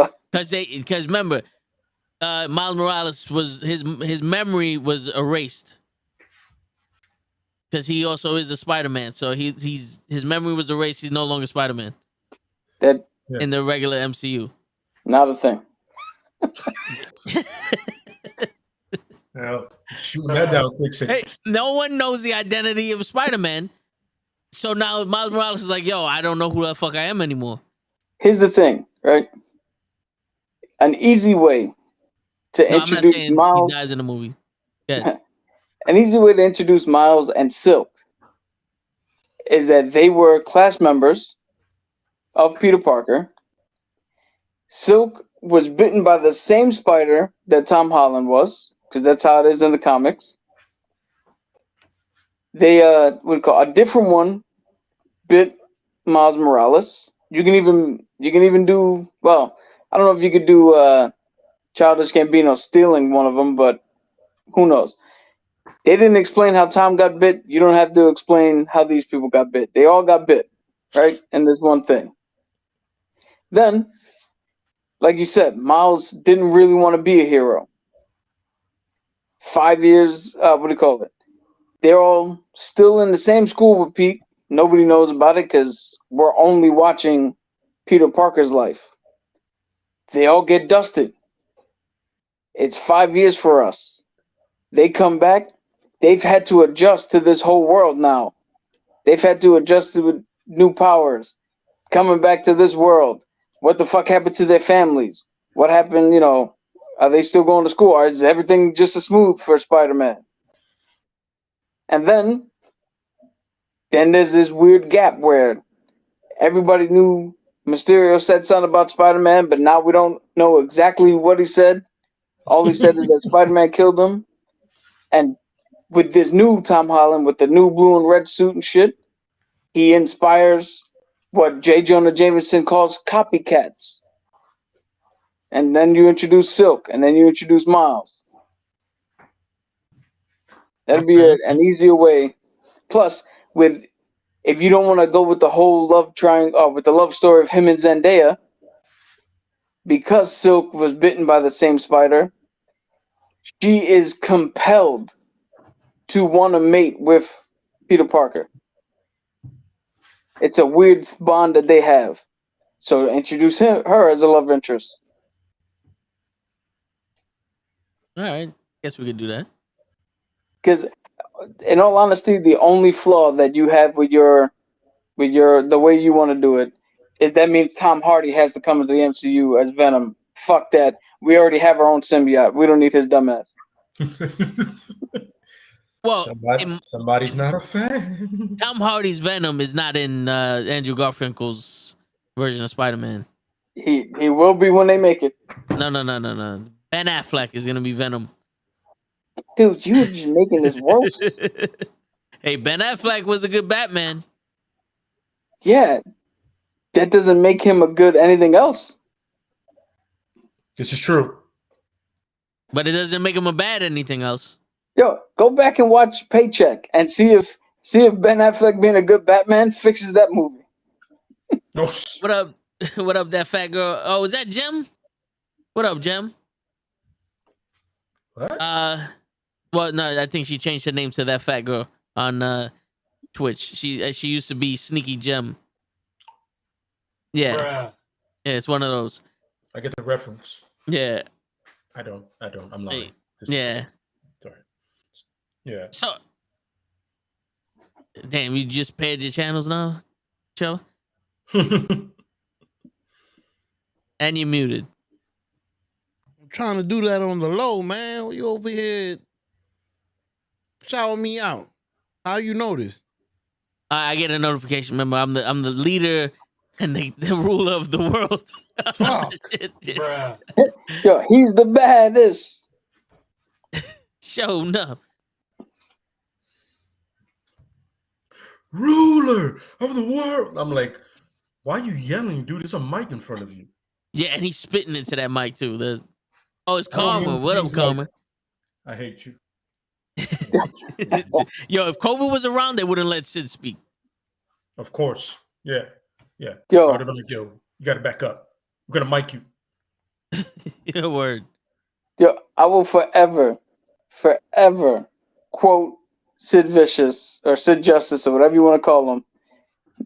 You are half the man that I am, and I have half the brain that you do. I remember that. He said, shit, let's do it again. We're live. No. My favorite thing is BG going, no, keep going. We're live, Yo. bro. I can't go back. We're here. It's too late. Yeah, Oh you want to my hear something God. funny? I played racquetball yesterday for the first time in like 6 years, Mhm. right? And driving my boy home, we're on the road, and he's telling me how to go to his place. And he says, all right, so at the corner here, you're going to make a right. So I put my turn signal on to go left. I make a left-hand turn as he's yelling at me to go right. And the whole time I'm like, yo, I'm going right. What the fuck are you yelling at, man? And then halfway through the turn, I'm like, wait a minute. This don't look familiar to me. This ain't no right. No, I was saying you was right. My bad. See right there, Cap. You had half the brain that the Yeah. other man had. Yeah, for real. Yeah. Yeah. Oh my God. I wish I could remember that Scott Steiner one. Like the whole thing. I got to look it up. Oh, the fractions. Oh my god! Because my favorite thing is Petey Williams going. Petey Williams completely forgot what he was doing. He's like, wait, what? Okay, whatever. He goes, it's Scott Steiner being Scott Steiner, man. That's literally. I'd rather you hit a promo like that than it suck. Yeah. Like I was watching Raw. Don't say anything to me about it. But I was like, yo, Chad Gable is not bad. Which one? Chad Gable. Oh yeah, okay. He's not bad on the mic. Like, he's annoying enough that you're like, yo, I don't like you. You know what I'm saying? Yeah. No problem. Yo, everything else was trash, but I was like, oh, I got no problem with him. You know what I'm saying? Here's something. To circle it back to what we're talking about now, that's something you guys could do is pick a wrestler that you don't like and defend them. I'd pick Chad. Fucking, you can't listen to the word that's being said clearly. That was the dumbest shit out there. Why don't you just give him a word that's hard to spell? Yeah. Yeah. I was like, what? What? Like, there's no way you get that wrong. Impossible. You know what I'm saying? I mean, I would have blamed the Irish guy easily, but, you know, that would have been me. Word. Somebody speaks English. And then they had the audacity. One of the most misspelled words, dumbbell. Like, what? That one? That's one. They were trying. I don't think Randy's a scholar either, so I'm not mad at it. Yeah, I feel you. That whole thing, that whole segment, I was like, maybe there's some wrestling at the end of all this. The funniest part about that is watching Chad Gable miss time telling the guy he doesn't need the definition, because the dude got the most important part of that definition out before Chad said it. That's why I was like, that's why when he was spelling shit, I was like, wait a minute, how'd you not hear what the fuck he said? I don't know, it was weird. All that shit is weird, man. All right, before we go off the rails and make this a wrestling show, Lay mentioned earlier in the podcast he wanted to talk about the Moonlight trailer. Yeah, man. Yeah, it was funny. Yeah. I know, man. I'm a fan of Oscar Isaac, and I think he's going to do great in it. They showed a lot, but then not so much. So I was like, enough that you're like, okay, I'm with it. You know what I'm saying? And I read somewhere who Ethan Hawke is supposed to be playing, but I can't remember the name of it. Save my life. Yeah, I know he's supposed to be a scientist or something like that. He's playing. I forget the guy's name, and I'm on my phone right now, so I can't look it up. But it's an obscure character that was in a Moon Knight issue for like 1 or 2 runs, and initially he's just like a mad scientist dude, not really anything to scoff at. Yeah, but I think that what they're doing is they're taking that as a basis and adding it to some other character to come up with this new version of it. Mm-hmm. Arthur Harrow. Harrow. Yeah. He was apparently he was before a Nazi scientist, because all doing weird experiments at the end of the day were Marvel, all the evil is Nazis and Hydra. Well, now that's what happens when almost all your writers are Jewish Americans. They're especially at that time, they're gonna pick the biggest threat to the hate on. This is true. This is actually very true. Yeah, you know what I mean. But yeah, I like the fact that one where he gets the call and the girl goes, "Mark." He goes, "Why'd you call me Mark?" Like, oh, there it is. Now I don't know how much I want to say, because I know Toe don't like spoilers, but if you just know who Moon Knight is, technically these are not spoilers. Yeah, no, good. No, so it's funny. He suffers from I forget how they word it now, but it's a personality disorder where he has 3 personalities, which initially in the comics he used as they weren't 3 parts of his mind. He just had 3 different personas. He had the mercenary, who was Mark. Then he had Steven, which was like a taxi driver who that was the ears to the street, the guy who could just be unseen and know everything. And then he had I forget what the other guy's name is, but he was like a billionaire Tony Stark dude that got him in all the doors that he needed to get into. And then when they did the rewrites, it all became that not Anubis. I'm really bad with the Egyptian names, but the actual god of the moon. God damn it! I just had it. Yeah, but the guy who possessed him, who gives him the powers. Yeah. Him being in his mind actually fractured him into 3 different personalities. Okay. Yeah, 1 second. But yeah, it's essentially like a cage. Okay. That's actually pretty dope. Like because to me, I get a little bit of a Batman vibe because even though he has different personalities, Is it Khonshu? Khonshu, yes, Khonshu. Yeah, Khonshu. That's it. But yeah, that's people ultimately compare to Batman all the time. That's like what everybody says. See, there's a major so here's the difference. Right, I'll sum it up beautifully with a line. So Batman's most famous line is "I am vengeance. I am the night. I am Batman." Right? He's the threat you don't see coming. Moon Knight has said in the comics, he wears white not so that you see him coming. He wears white because he wants you to know he's there. Because there's nothing you can do to stop him.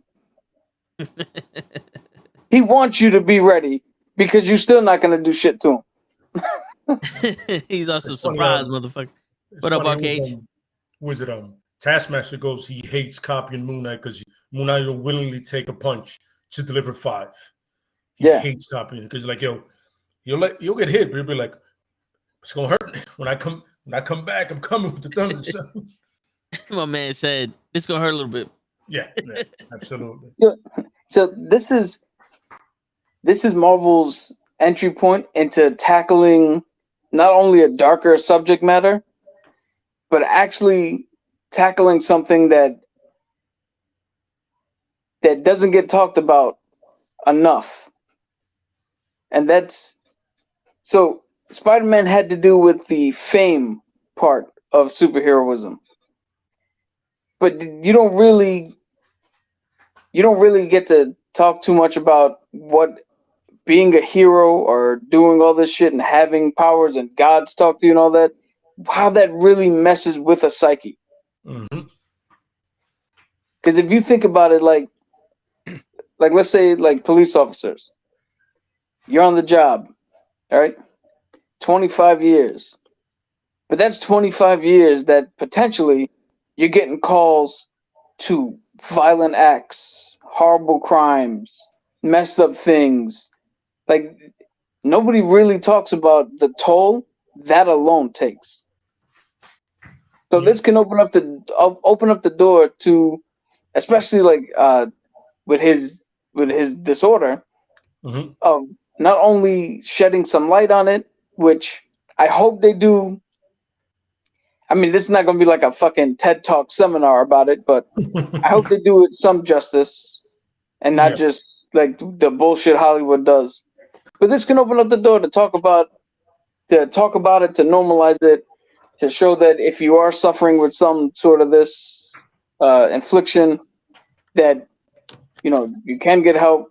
It's not something to run from. Mm-hmm. It's not something to be shamed for. Kind of like how Echo, she was an amputee, she's deaf, but they never really harped on her. They never really harped on that hindering her. They actually harped on it being an asset. Absolutely. And that's a message that should be, talked about more. Those two things is how you can turn something that you think is a disability into an asset. But in the rare cases where you can't, you shouldn't be afraid to talk about it or to get help or to, Yep. Absolutely. Yeah. I'm saying it's because it's one of those things that you read about it, you see it, and whenever they've done it before in Hollywood, it's always been made fun of in a sense. Suppose it was like pointed at as funny, and hopefully with a guy like Oscar Isaac, which is a great actor, and Marvel being sensitive to certain things, which they have been. They've dealt with a lot of stuff, you know what I mean? And like like Matt Murdock, how'd you do that? I'm a good lawyer. I'm a really good lawyer.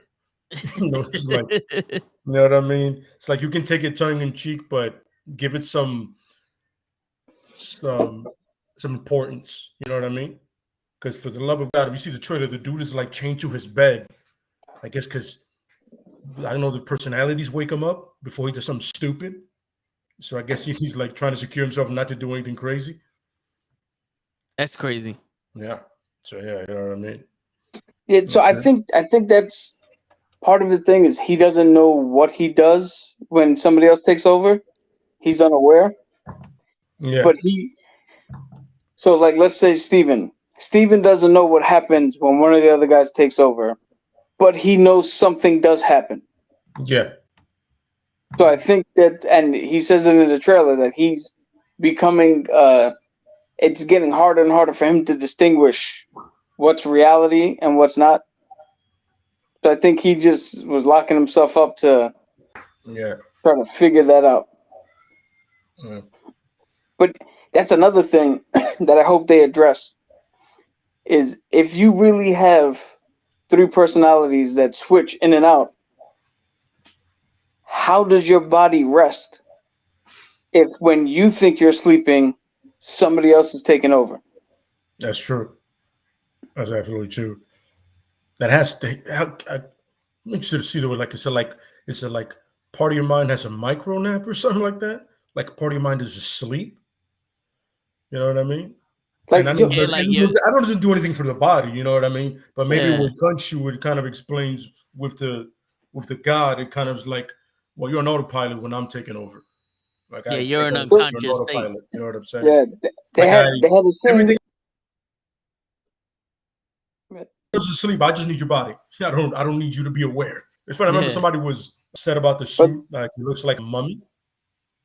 I was like, Yeah, but that's the point. you know anything about Egyptian lore? Yeah, it's motherfucker's Egyptian. You morons! I'm like, oh, it looks too much like Moon Knight, an Egyptian pretty much an Egyptian superhero in the sense of with the powers. No, you're right. That didn't make any sense. Dude, Even though it looks 80% like the actual costume, but whatever. I don't know.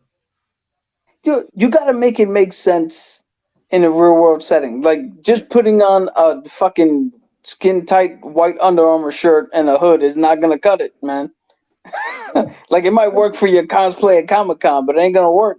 And I'm over here like I read one comment goes, how does it make sense that that's what it looks like? Somebody goes, mummy. And the guy goes, I don't get it. Really? Do you know anything about the character? Because now you're just talking out of your ass. You know what I'm saying? Shit. Like the one costume I didn't like is the Batgirl costume. really, I thought that looked pretty good. I wasn't a fan of it. I was like, yeah, well, you know.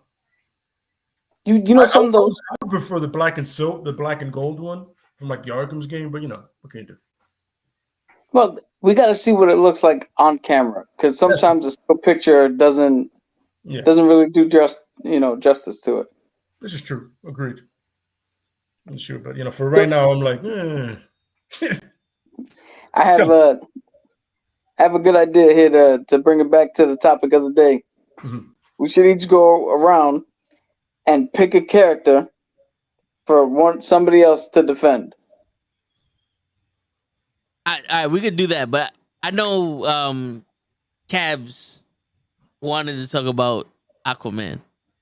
Oh yes. And that is legit. That one, Captain Aquaman is legit. I'll tell you right now, Captain Aquaman, known it for years. Lay, do you want to give some insight on why Cabs hates Aquaman? Well, if I remember correctly, it's just I don't know how to say this. And by the way, the guy that got picked to play Aquaman, he's not a fan of him either. So it's like you're layering what he's not a fan of. You know what I mean?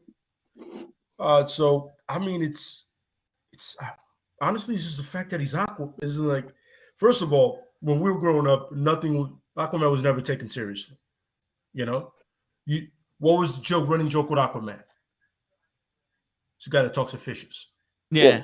Now, meanwhile, if you know anything about Aquaman, he's as strong as Superman. His trident can actually penetrate Superman's skin. He literally dominates 3/4 of the world, the ocean. Which is funny because one of the jokes was, well, he can't do shit once he gets to land, which is a lot. As if he was a fish. Like, yeah, which is a lot because he's half and half. You know what I mean?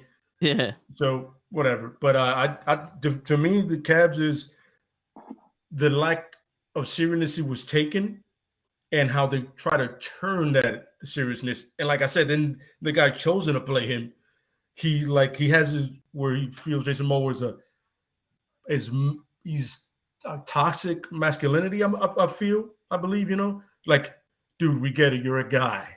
Yes, you do all this shit, whatever. Then you mix the least favorite person he doesn't like, and then you put him with that guy, and you're just like, oh, you're just trying to piss this guy off now. You know what I mean? Yeah. So it's like you're doing everything to make this guy not like this character even more. So yeah, it's just, I'm pretty sure I'm missing a lot, but I know for a fact it's just like, fuck Aquaman. It's like I can sum it up with that way. You know what I mean? Yeah. I would like to hear what he would have said to defend him. No, you know what? Next week we got to give him the time in the beginning of it so he can get it out, because I'm really interested to hear him defend him. Yeah. I'm really interested because there's a lot if you know the lore of Aquaman that you can defend him with. I just named like 3 things. You know what I mean? But there's more. He does have an interesting backstory. You know what I mean? And in the movies, what's cool? Boba Fett is his father, and that's dope. It's like, your dad is Boba Fett. Clearly he gets around to all kind of universes, but it's dope. But he does have a very interesting lore about him. You know what I mean? I think he has one of my favorite villains in Black Manta. Because Black Manta gives him shit, and he's just human. You're like, how's he getting away with that? And that's like his Lex Luthor, because he's always around. It's like you can never get rid of that dude. You know what I mean? So I'm saying, but I'm really would just like to him get some time to do it next week. I think it'd be a lot of fun. Just sit back and go, let me see what he says. Oh yeah, that would be dope. It, you know what I'm saying? Yeah. I would honestly like to hear Show, and if I can, please. Show, I want to hear you defend Iron Man.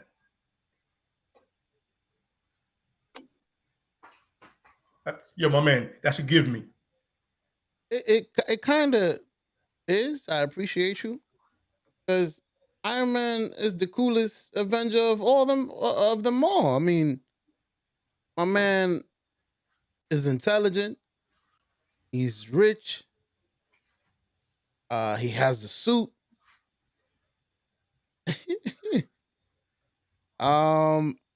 He has Pepper. Is it Piper? Pepper. You're right. Pepper. I had it. Damn, I can't even. No, you're right. You said Pepper. You're right. Pepper Potts. Pepper Potts. You got Pepper. You got I feel Salt. like Salt. He got Salt. What up, Blue Cheese? Yo. Yeah, what? Say he got pepper. You need some salt. Oh yeah. But yeah, that, what more can I say? I mean, he's beloved amongst everybody. I don't think there's anybody that dislikes. Well, I'm lying, because I think lately you dislike Iron Man, or is it somebody that always says he's a? There you go. Never mind then. I was gonna state that I don't think there's anybody out there that's gonna dislike Iron Man, but there is, and I would love. I don't like Iron Man, the comic book character. Now, Cap, would you like to tell me why you don't like Iron Man? Oh, it's probably for the same reason. Like he's an alcoholic, fucking self-aggrandizing asshole who thinks he thinks he's way more important than he really is, and the only reason he's important now in the comics is because Robert Downey Jr. made a fucking movie about him. That's the only reason people give a shit about him now. Absolutely correct. Like I said, RDJ is awesome, but the Iron Man in the comic book is such a dick. You know what I'm saying? Like a grandstanding piece of shit. That's what he is, honestly. You know what I mean? And like it, yes, he's intelligent, but he's not the most intelligent person in Marvel. He barely cracking top 5. You know what I mean? In reality, he's barely cracking top 5. You know what I'm saying? But RDJ did a great job, and now he's been. I mean, with all due respect, Cap, Thor, and Iron Man were not top tier like heroes, and then they did the movies, and it's like you know what I'm saying. People would have honestly called them B list, to be real with you, and they you know what I'm saying. Yo, I actually heard before Iron Man came out, the critics, when they heard that they were making a movie, were saying that Iron Man specifically was a C-list hero with D-tier fucking villains and shit. Yep, absolutely. You know what I'm saying? And it was just in the movie elevated. But if you read his comics enough, you start to realize there's very few redeeming qualities about him. Yeah, like even characters in the comics hate him. Yeah, it's like other people put him on a pedestal or like, like, oh, well, he has this quality. Yeah, but for every one you name, I can name you 6 that make him a piece of shit. You know what I mean? It's funny. I always favored War Machine over Iron Man. No, because James Rhodes is a stand-up fucking guy. Absolutely. 100%. 100%. You know what I mean? He's literally like, if I'm gonna pick between both of them, I'm be like, yo, I'd rather have James Rhodes on my side any day of the week. Oh, yeah. I can depend on him. You know what I mean? To make it's like what Cap said in the movie. You're never gonna make the choice like that. You make it 1 out of 10 times. James will make it 10 out of 10 times. You know what I mean? Damn. Full circle. Yep. Fucking War Machine. Didn't Vision hit him with a fucking ray when he missed? See? Full circle, baby. Bring it right back to Vision. Yep. Yeah. I got somebody for Lay or for toe tags. Which one of you guys wanted? Because one of them honestly was supposed to be for show, but I'm gonna give it to toe tag because it'd probably be equally as funny to watch him be like, "What? Oh, give it a toe. I'm with it. Give it a toe." But before I do that, I just want to say, Lay, I had one that I picked specifically for you because I in the car with Toe this morning. I was like, "Yeah, I'm surprised Lay wouldn't have picked this person." But Toe, I want you to defend Namor, the Submariner, the superhero. I'm gonna give you a little bit about him. The superhero who doesn't really give a shit about people on land, only cares about Atlantis, has some weird fucking obsession with Sue Storm. He's really forceful with her, despite the fact that she does not want him at all. I don't even think there's ever been like a true tease that they were together. It's always been like a forced thing with him. He's the worst part of the Illuminati. He's always been more respected from a reader standpoint and from a writer standpoint than Aquaman.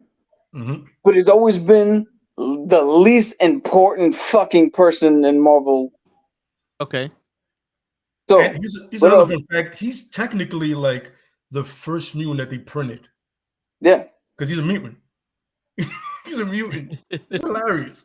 You know, like they say like that Apocalypse is the first mutant in the races.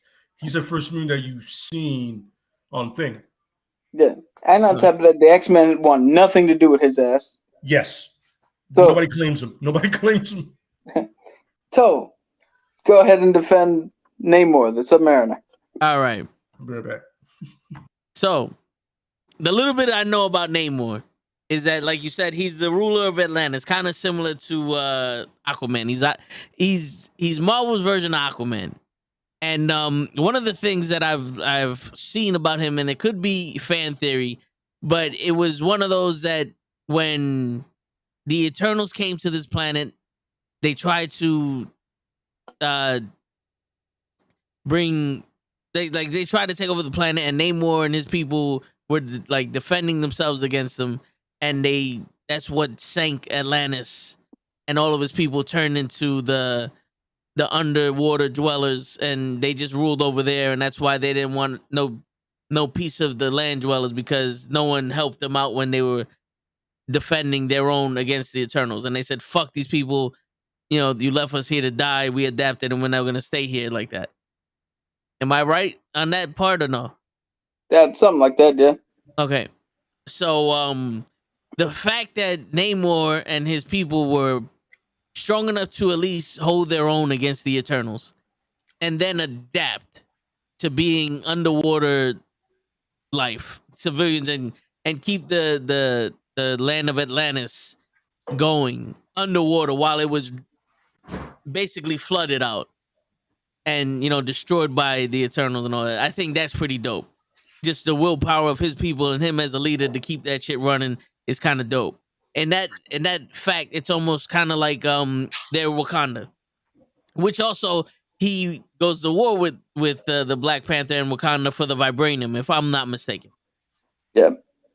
But now he wants to lay claim to the vibranium because that landed on his, like, he had vibranium also, like the meteor landed on his territory or some shit like that. So I don't know the exact reasoning, but Namor is that arrogant to believe that anything that has ever touched water on Earth belongs to him. Okay. So, I mean, like, he's strong enough to fight the Eternals, and he has an army strong enough to fight the Wakandans for the vibranium. Now, I was aware that he was obsessed with Sue Storm. I don't know why, but could it be anywhere because he doesn't like Reed Richards? It's Jessica No. Alba. Bro. What's wrong with you? It's true. It's true. I think it's a tongue-in-cheek reference to like the creature, the Black Lagoon or the Blue Lagoon, Okay. where he saw her and that's the lock right there. Yeah. And it's one of those things. It's like, he in the MCU, he has the potential to be the thing that unlocks the next phases or the next evolution of the MCU, because just like how Wakanda unlocked all this technology and people that are smarter than Tony Stark. What's going on, LaFlaca? They people that are smarter than Tony Stark, to show that Tony Stark is a genius, but he's nowhere near the level of intellect as someone like Siri.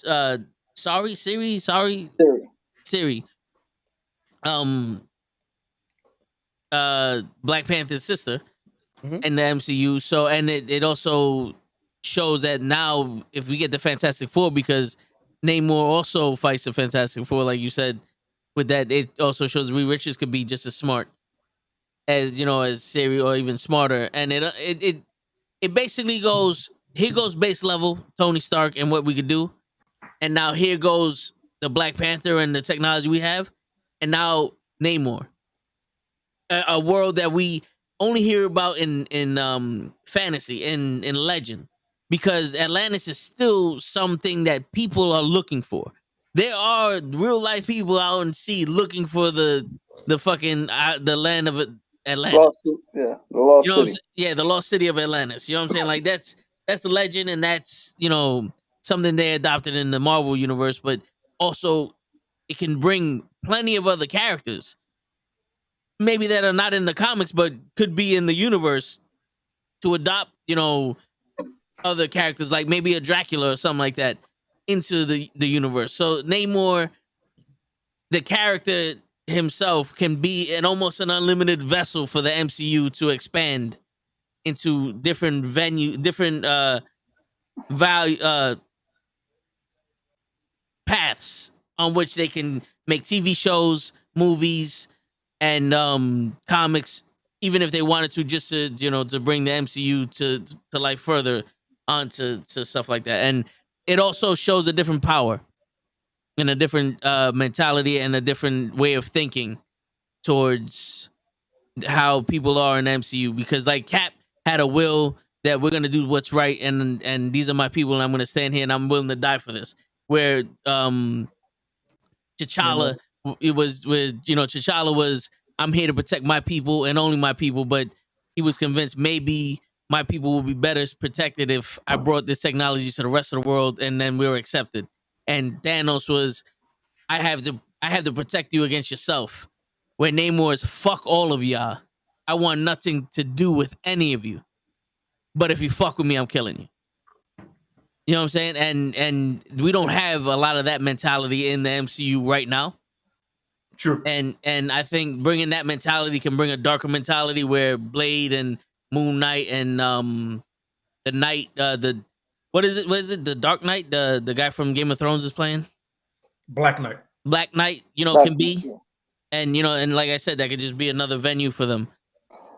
And they threw hints of him in there, so I think this character is beneficial for at least the MCU. Shit, that's way better than I thought. And to think I was gonna give that to Show. Hell no. Who the hell is? I'm kind of upset you did it. Right? Hell no. I know a little bit about a little bit. I mean, that's probably one of the best ways to introduce Doctor Doom, even because him and Doctor Doom stay going at it. Latveria, Wakanda, and Atlantis are always at war with each other. Yeah, it's amazing. Well, because they're two rulers, right? Namor and Doctor Doom are pretty much cut from the same cloth. They rule their own thing with iron fists, and they don't allow outside forces. But they do think that their way of ruling suits the world.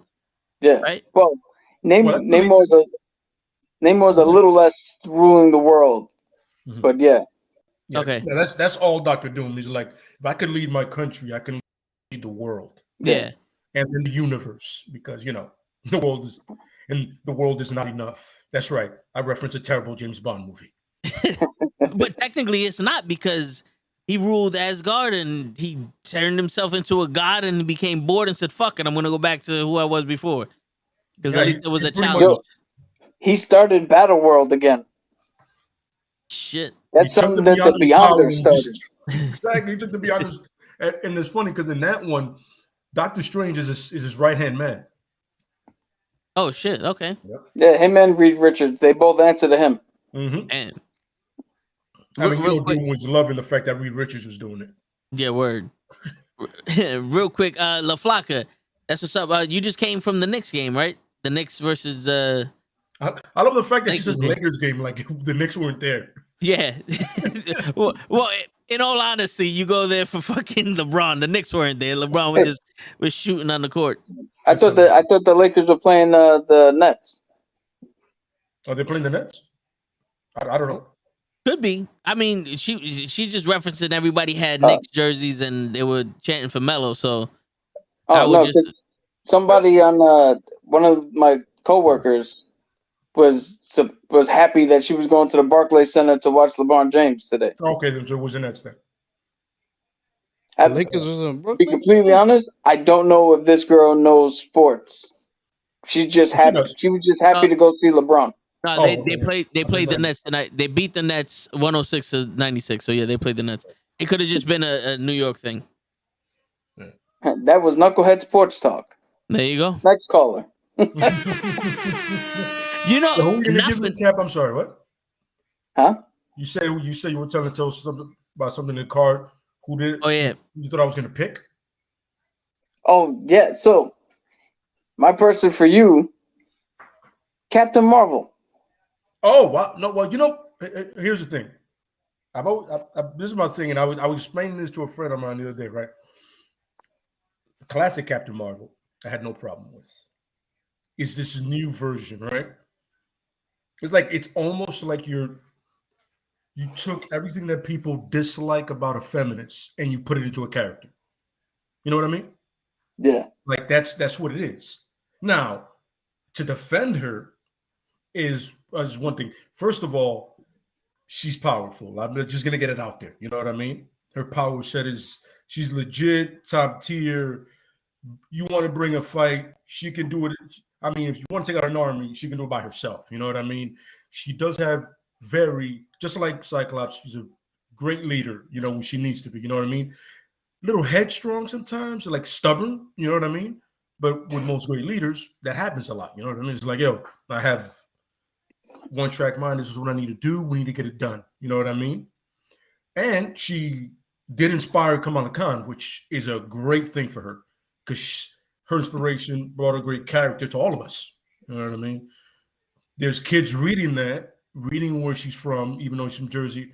Kamala, I'm sorry. It's just, that's a takeaway. You lose 1 point for that. That's true, yeah. This is a character inspiring other kids that look like her to want to read, to want to be something different and special. And they know they can now. They're being represented. We said representation is very important, you know? And then again, she's also a very powerful female lead, and she was the first one to get her own movie. Hence, I don't like the actress who played her at all. I'll tell you right now, all day, you go, fuck her. But it is a powerful female lead, period. Even if it's just a glorified Green Lantern movie. But it is that. It's still, and it made enough money where we can get a new one, the Marvels, where we have 3 powerful female leads. So, you know, keeping that trend, and then one of them is Kamala, and the other one is an African-American young woman. So, you know, we're getting that progress slowly, you know what I mean? So that's the way I can defend her easily. It's a powerful character that's a woman that's introducing more powerful characters that are women, but that are also showing more representation for everyone. You know what I mean? Mm-hmm. The same way some kids saw Black Panther and then saw Wakanda and saw all these aspiring people, except for Michael B. Jordan and his Drake version. They said everybody else, you know what I mean? It's a great thing to see that. You know what I mean?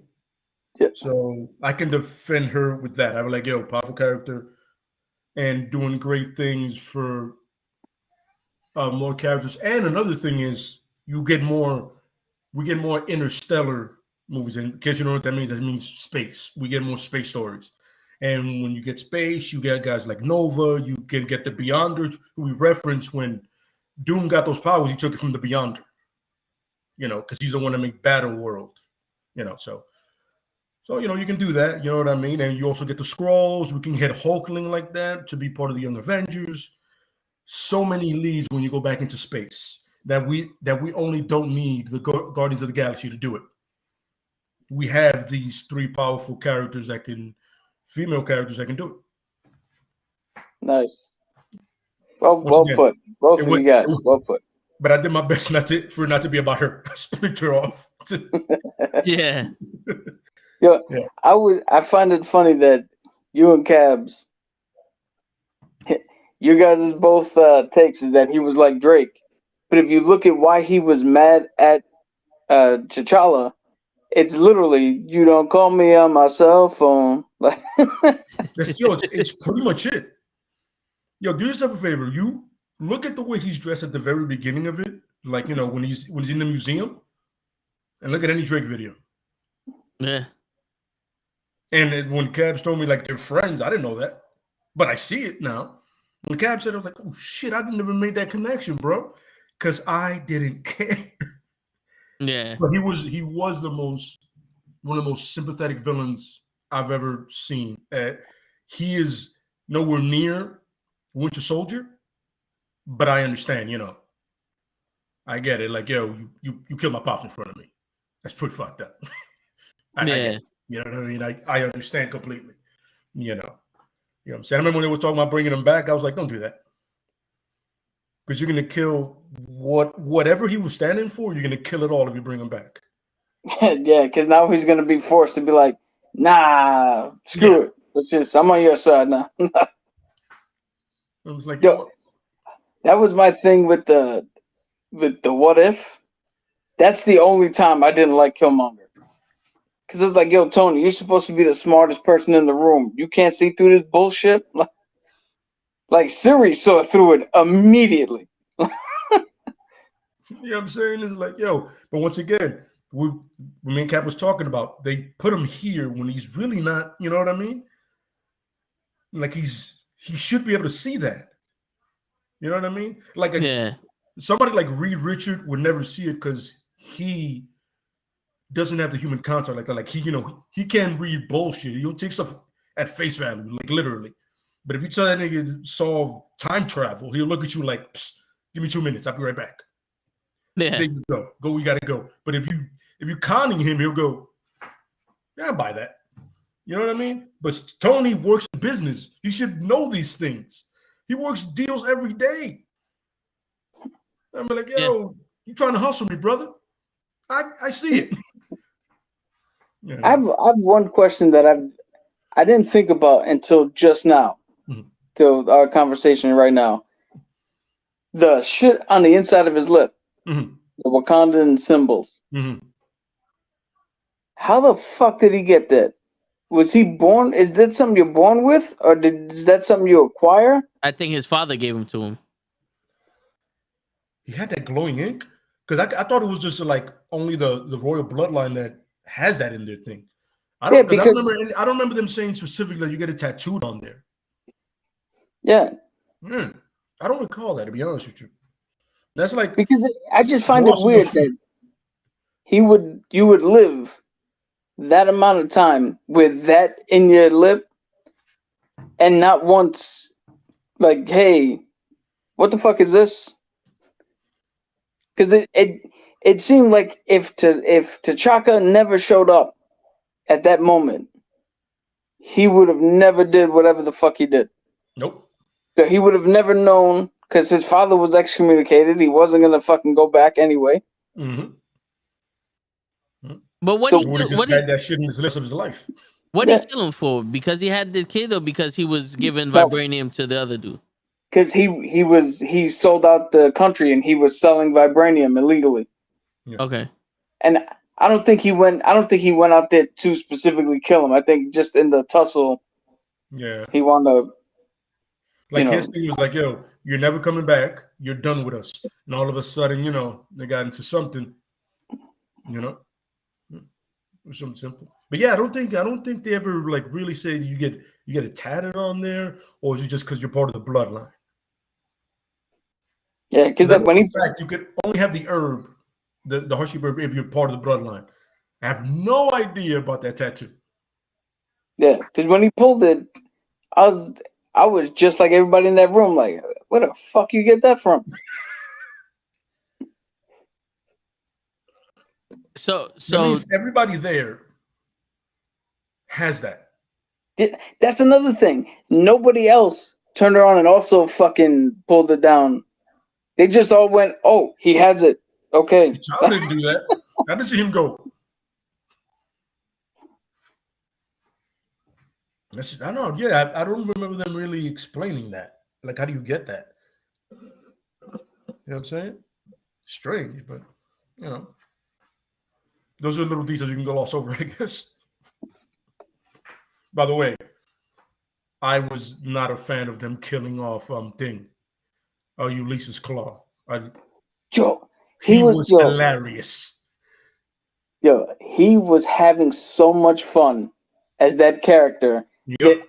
That's why I enjoyed him so much. Just watching him get to play around in that space. I was like, yo, I want to watch this dude forever. Yeah. He's awesome, man. I mean, he goes, I made it rain.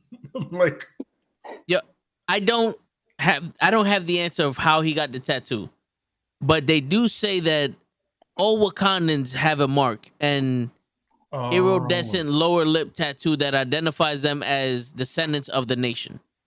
So it could have just been that his father tattooed him to show that he is Wakandan. You know what? I have a weird theory that I don't think is ever going to play out, and it might not actually make sense. But what's his name? Shit. I forgot the name of the character, but Black Panther's girlfriend, for lack of a better term. You know how Yeah, she was okay, I doing remember. shit outside of the country. Mhm. Yeah. She could have been the one who gave that to him.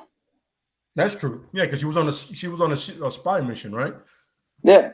Yeah. And then not, what do you call it? Gave it to him because of the story and all that, and he could have fed her some bullshit about how he's just trying to get back home. And then just lie about it. Like, oh, I have this. Nakia. Because there's no way in hell Yeah. that motherfucker has had it. Like I said, there's no way he's had it his whole life. Yeah. Nakia, I think is her name. Yeah, that's her name. Yeah. I honestly, it's funny because you mentioned it. I was like, I don't recall them ever like really saying how they get it. And the only people that showed it were like him and the two dudes in the room with Chaka. They did the whole Forrest Whitaker's character and the other guy. Yeah. Those are the only people that did that. I didn't see Chala go, I got it too. Saying, you know what's We funny? all see the tattoo now. You know what's funny? I remember somebody going that one of their favorite lines is, "Hey, auntie." That shit is so annoying. When he sees thing, I was like, somebody shoot him now. Honestly, I think that's one of the lines that's like, if you just go past the surface of it, it's probably the most disrespectful line he could have said. Even more disrespectful than just walking up like, "Hey, bitch!" Like, it's funny because if you know anything, it's like when it's royalty, you don't address the queen pretty much in any sense. You have to like speak to somebody. You know what I mean? And nobody knew who he was yet. I'd have been on some like, kill him now, get rid of him. Yeah, right. Let's go. Why are we thinking about this? If he would have went to Zamunda, they'd have killed his ass. That's the fucking fact. Zamunda, the original Wakanda. Word. The original Wakanda. Yeah, the Zamundas don't play that shit. I remember when I was a kid and I saw Coming to America, and when he goes, "Hello, Babar," I was like, I used to love that cartoon. Elephants dressed as royalty. I used to love that. I used to go, damn. I try to watch it now, and I was like, doesn't hold up. Not good. Yo, there's a ton of shit that as kids. Yo, this is why when people are like, "Oh, kids are so intelligent nowadays," I'm like, no, they're not. Like, look at what the fuck they watching. They're not. They're just as dumb as we were. Yeah. See, like even though those PSAs at the end of the shows, I was like, I'm not using that dumb shit I actually did. I'm saying don't play with fire. Too late. I learned the hard way, brother.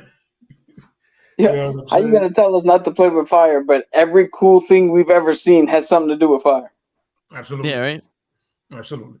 Yo, so I have a character for Cap to defend. Cool. And it's a weird character, but it's something that I'm pretty sure Show and I can learn off of. And I want Cap to defend Spider Pig.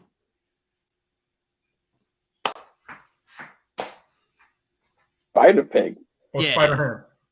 Spider Pig, Spider Ham, whatever his fucking real name is. There's a difference. Am I defending Spider Ham or am I defending Spider Pig from The Simpsons? Spider Ham. You're defending Peter Porker. Yes. Spider Ham. So, all right. Give me a context in which I would have to defend him. Okay, I'll give you. There you go. How about this one? How about the continued use of this character, but using him, let's say, in the sense of you could use him in the MCU, kind of like Howard the Duck, but not in the Spider-Verse. Him actually showing up in either one of the Spider-Mans, and it making sense. You know what I mean? Okay, got it. Here we go. So Spider-Ham comes from universe or one of the worlds within Marvel, one of the multiverses that is anthropomorphic, which means they have animals that have human-like qualities. So every character in there is represented in some form of an animal shape. And Peter Porker is just their version of Spider-Man. They call him Spider-Ham for obvious reasons. And here's how you can defend him. Doctor Strange is going into a multiverse of madness. One of the trips that America Chavez can go into, because she has the ability to literally punch holes in dimensions. As she's looking for Doctor Strange to help her figure out this whole conundrum, one of the worlds she can go into is Spider-Ham. And they could be a funny little thing where she's like, what the fuck? It's a pig talking. And he could be like, what the hell are you? Because he's never seen a human. Yeah.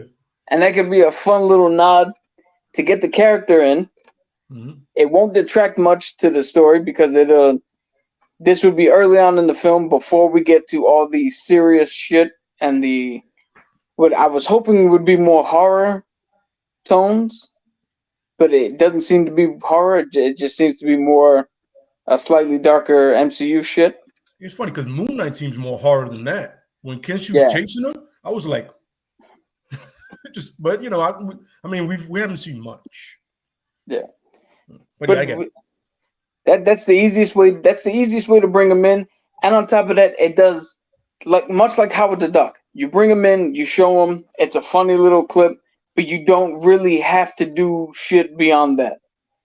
Like he doesn't. We know he exists, and if there's a funny way later on down the line to bring him in for something, or like one of those stupid after credit scenes, cool. But you get your fill of him. You do it in a way that doesn't detract from anything. And again, you don't have to put him out there. It's kind of like Gator Loki. Okay. You see him, he's cool, but we don't need a fucking movie about him, or he doesn't need to be in anything else. We got him. Done deal. I would like to see like a post-credit scene where he's swinging and he's still going, what the hell was that? Like, I have no idea what was that. He's on some, who's an American Chavez? He's just swinging. Yo, it would be, so if we can get back to a time where the end credit scenes didn't have to tie into shit and we could just have fun with it, it'd be super cool for America Chavez to run into him. They had their little exchange. They go back, and then an end credit scene where you see Spider-Ham talking to someone. And he's like, yo, you get a load of the chick that came through with those weird-ass star powers? She punched a star and just showed up. And then they pull the camera back, and it's Deadpool. And Deadpool's talking to him like, yep, thanks a lot, Pete. I'm out. And then he just calls for the credits to roll or the editor to edit him out of the scene or some shit. And they can just play off the fact that they break the fourth wall and it's a kooky-ass thing.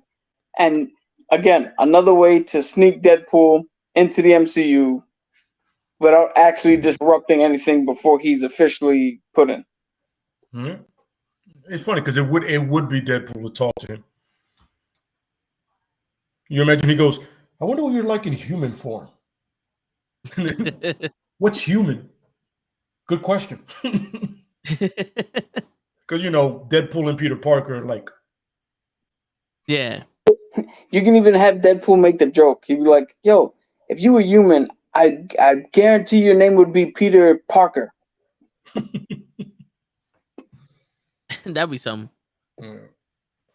That's an interesting way of doing it. Yeah. Somebody would be like, once they see Spider-Ham, they'd be like, oh, he needs his own series. No, he doesn't.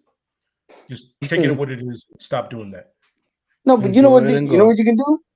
We have Disney Plus, we have Hulu, whatever.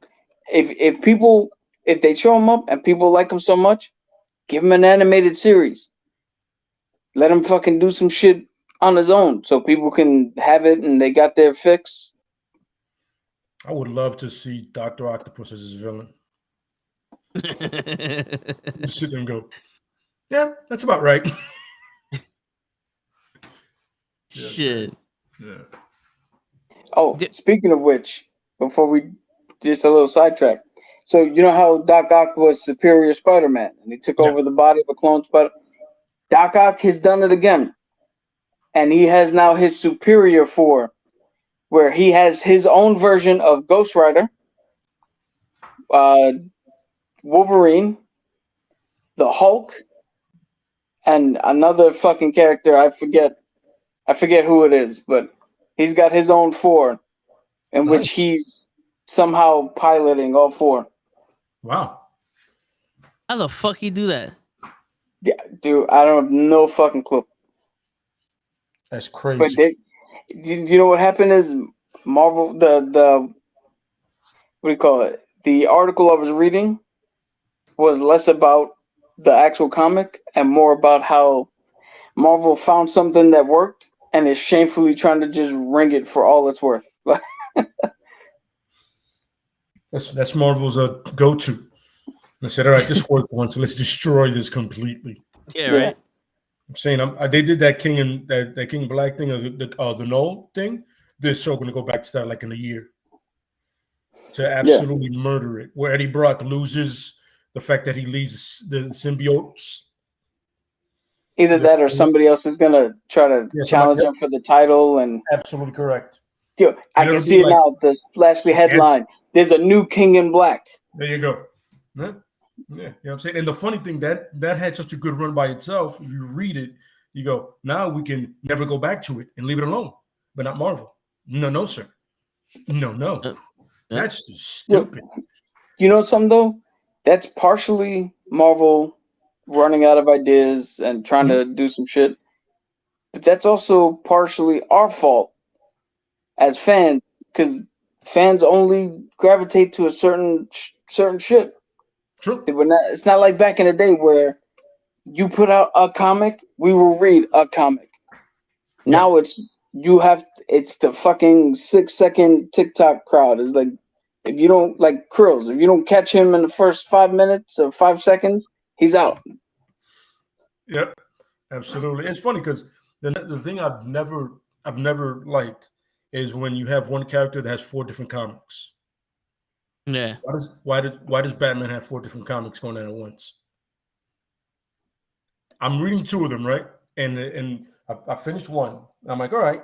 And then I read another one, and it's like Batman in the future, then Batman in Europe. And I'm like, why so much Batman? I love Batman myself, but I'm like, yo, can we have one comic that that's it? You know what I mean? Yeah. Like there could have been like 3 or 4 issues where he's in Europe. He don't need to be in Europe. Yeah, like he can through his whole storyline, he can go through it. Yeah, because time travel, everybody can do it. You know what I'm saying? But I'm just like, why is there Batman in the future that has absolutely no money, and then in Europe he's in Europe in a fucking bat semi truck, and now he has Batman International, like. Plugs everywhere, and meanwhile in the future he's broke. He's working out of a basement. Yeah, because International didn't work. apparently something went wrong. And then in another comic somewhere else, Nightwing has inherited all of Alfred's money. Alfred had billions apparently and left it all to Dick. And in this one, I believe Batman's dead. I believe Batman's dead. So he is like trying to, do all this thing with the money. And I'm like, what? It's all the same characters, the same people. But in the future one, Nightwing is there and he's 30. He's young. And I'm like, dude, I want somebody to look this up to see what came first. Because Captain America died. Right? And before he came back, it was told that he didn't actually fully die. It's Red Skull was holding his body in a state of suspended animation, and his mind was reliving all of his events. Mhm. So he was going chronologically all the way from World War II all the way back up until he freed himself and came back, blah, blah, blah. Mhm. Then Batman died, and he didn't really die. He was just transported directly into time and was fighting his way through time. So he was a dinosaur fighter. He was a fucking pirate in the I fucking remember. Middle Ages. Yes, He was yes, a yes. knight, like, and he was just working his way back up to time. And I want to find out which one did it first, because for somebody saw that and was like, "Oh, we're just gonna do that again." So copy and paste, copy and paste, and it's that whole thing like, yo, listen, copy my homework, but do it differently. No, that's what I'm saying. I remember this. I never get the comic book thing. It's like one character has 3 different comics going at once. I'm like, which one's the real Batman? They're all called Bruce Wayne, but they're all happening at the same time. Yeah, and it's weird. It's everybody's has. This is the one thing about comics that I've never liked. I've never liked the inability to keep characters dead if you say they died, and the inability to make new characters. 70 years of Batman. Cool. We don't need, like you said, we don't need 4 books of that. How about Swamp Thing gets one? How about Animal Man? How about fucking Booster Gold? How about you build up somebody else so that you have an entire roster, so that if you want to make movies, you don't have to rely on Michael Keaton and Tim Burton, Joe Schumacher, Christopher Nolan, Matt Reeves, Mhm. and everybody taking a million shots at fucking Batman. You have other characters. Yeah, here's a funny part, right? You're coming out with a Blue Beetle movie, right? Eventually, right? They got the cast, they got everybody right. Why doesn't the Blue Beetle have his own comic going right now? Yeah. It could lead right into the movie.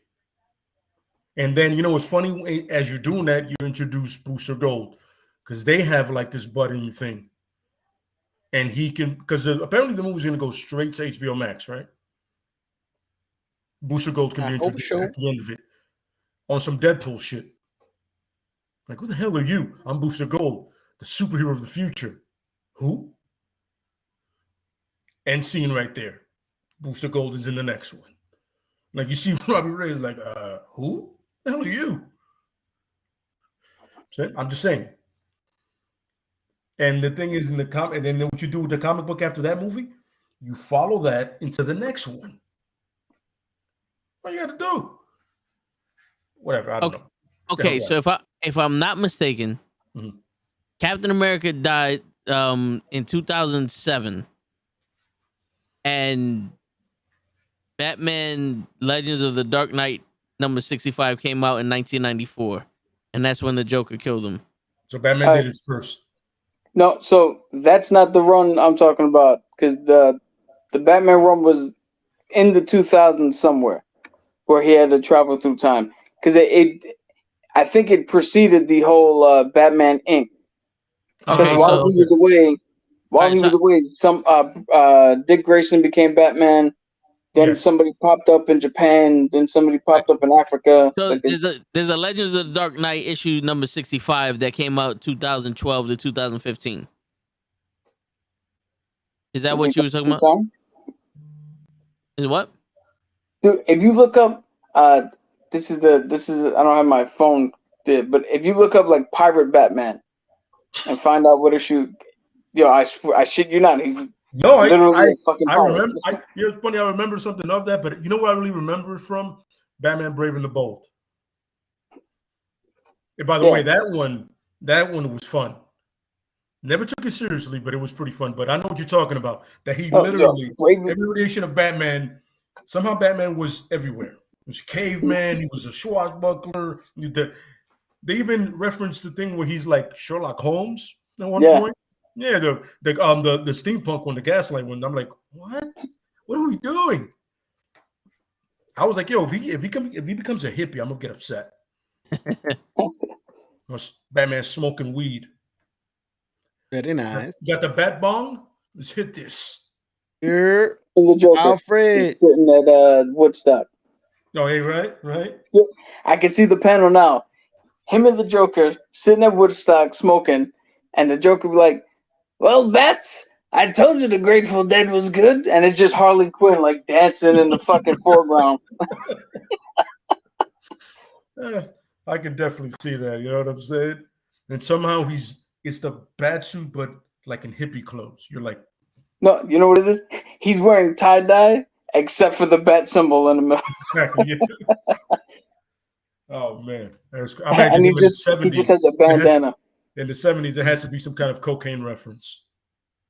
Like Bane goes, "Oh, I got that stuff. I know you do, Bane. I know you do, brother. Let me get the line of that venom." Yo, real quick, I want to hear Show defend Thanos. The MCU Thanos. I want to see him defend him snapping half the universe away. Oh, okay. It was inedible. Yeah, you can't eat that, Inedible? but It was an edible. You just did you just go with my whole weed reference?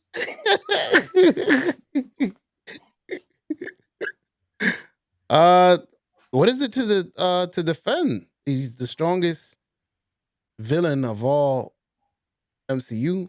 He the only man to defeat the Avengers. I'm lying. In the comic Not books. true. Baron Zemo. Yeah.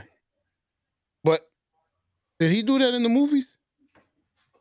Civil War, he tore him apart Yeah, he did. without ever having to throw a punch. Nope. Damn. All right. Fuck it. And he's a hell of a dancer. oh yeah. Smooth. I want to see more Oh Zemo. man.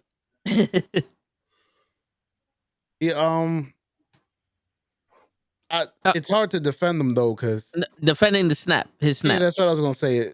You see, you ain't let me cut in. It's hard to defend the snap itself. I mean, it was vastly to impress a woman. He got rid of half of the population. I don't think that, man. Well, I was talking about in the Listen, MCU, but we could do the comics if you want. What was the reason? So it was a different reason in the movies. Yeah. Were you not paying attention? I was paying attention. I thought it. So there was overpopulation, and they were using way more resources than they had, or they were actually using resources more quickly than they can replenish them.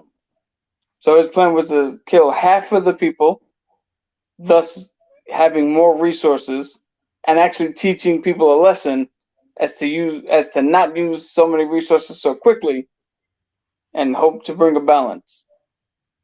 That's his Damn. plan in a nutshell. And that's why So- it's edible. So Thanos was kind of like COVID. Got it. Yikes. You could Kinda edit like that who? out. I say Thanos was kind of like COVID. Ooh, conspiracy theory. Too many people. Gotta get rid of them. What? It's I said conspiracy theory. Don't All mind right. me. Well, That's how one way my to brain look at it. works. That's how I looked at COVID at the beginning. I thought we were getting overpopulated, and it was the government's way of fixing the problem without So- people knowing. Well, I can believe that because the government said that somebody fucked a monkey and came back with AIDS. So why not eat a bat? COVID and Thanos are the same thing. Yeah. COVID snapped. The COVID is the snap. We need to fix the world. Okay. We need to get rid of half of the population. Too much pollution. Too many vehicles. Anyways. And the vaccine of the Infinity Rings. So then the vaccine is Iron Man. Yes. Correct. Oh, actually, the Hulk. To be honest with you, because the Hulk brought everybody back. Yeah. Yeah, now we just need Iron Man to snap the fucking COVID away. Absolutely correct. Yes, there it is. There it is. There it is. There you go. Show that's how we make logic of what you just said. Yeah. Mm-hmm. You're welcome. So, sure. Here's an easier task for you. How about you pick a character that you think is difficult to defend, regardless if it is or not. Just whoever you think is difficult to defend, and you give one to each of us. You know what? How about I give you the same guy? Maybe I could defend them at the same time because Hold on, the you one can't guy. think of 3 people. Nah, it's the one guy that everybody skipped around. The asshole, Mr. Star of the Night, Mr. Star Lord. Is there a way to defend this guy? I mean, it was his wife, his woman. You're gonna defend him, and then And he want us to killed. defend him? No, I'm just starting. It was his woman, man, and he killed her. And this is the only chance I got to talk to him face to face, bro. While Mantis is holding him. You never lost your temper. You want us to defend Star-Lord? Yeah. No, I think he wants to defend Star No, Lord, no, but no. just what it sounds like. I I'm did Yeah, lost a right now. little. because Lay, I swear to God, I heard Lay, do me a favor, defend Howard the Duck, the man that fucks women on the regular, that came to fight Thanos when he I snapped can out the defend Howard finger. the Duck with one phrase. Like my Howard man, the Duck movie. yeah, Hello. but my man said, "I He want was you the to first defend Marvel this guy," movie and out then there, gave brother. all the points. Yeah, The that's first a- Marvel I'm like, movie, yeah. I think you defended him enough for everybody. Right? You could think of 3 people. Seriously, really? Can I think of? Have we not I imparted? could think. We not impart this much knowledge to you of comics? I think I could think of 3 people. 3 people that need to be defended. 4 and 3 people. The only thing he learned from us, Lay, is that we have the best directing, the cinematography that we say is awesome. Uh-huh. For the Cap culture. uses big words, and someone has a synapses on their face. At the end of the day, it's all phenomenal. Yeah, it's for the culture. So It's for the culture. I believe I could give you 3 people. That's not that bad. And to I- make I'll it give- we easier, got 3 minutes. First 3 look them up. minutes. All right. So 1 person a minute. I like it. That's that simple. We're gonna start off. I'm gonna give you Hawkeye to begin with. You have to give it to somebody. I'm gonna give Hawkeye to Toe since it's the easier one. All right. I didn't see that one coming. That's a good one. All right. Well, first off, Hawkeye is the greatest archer in the world. He learned from Shang-Chi and Cap on how to fight. Well, he learned from Cap and the swordsman on how to fight with the sword. So he's multifaceted when it comes to weapons. He's a tactical genius. You know, he works for Shield, so he's almost like a secret agent. And he's a human that can defend himself on a levels Avenger threat, which is not bank robberies and just regular people with guns doing shit. These are aliens. These are superhuman powered people. These are people like Thanos. He has no problem going, you need me to fight the fight, I'll fight the fight. He was Captain America at one point. He took up the mantle of Captain America. He's an inspiration to a lot of the young Avengers. He's an original Avenger. He's up there with the fighting ability of Wanda. He's just, if you don't respect him for the shit that he did in the MCU, you gotta respect him for the shit that he's doing in the comics, because he's not like Batman. He's a regular man with a bow and arrow fighting aliens and fighting mega level threats. And that's enough said. Yeah, if I cut out, it's because my phone died. All right. So let me give the before he cuts out to you, Cap. I'm gonna give you Quicksilver. Ooh, okay. So Quicksilver is one of the first characters to actually go from villain to hero, to be inducted into the Avengers, to earn the trust of the Avengers. He's probably the best big brother in all the comics, because there's nothing he won't do to protect Wanda. Like, you ain't getting near Wanda with him around. He is generally regarded as probably one of the best speedsters that Marvel has, even though he himself is not that fast comparatively. So that's something that you got to take into account, where you can get people to admire you so much, even though you're not the top of what you can do. He has two great scenes in the X-Men movies where they show how his speed works. He has an actual fucking great arc in Age of Ultron. Depending, say what you want about that movie, but his arc from where he first meets Hawkeye is like, oh, you didn't see that coming? To where he then saves Hawkeye. Like, that's one of the true best arcs in a Marvel movie. It's self-contained.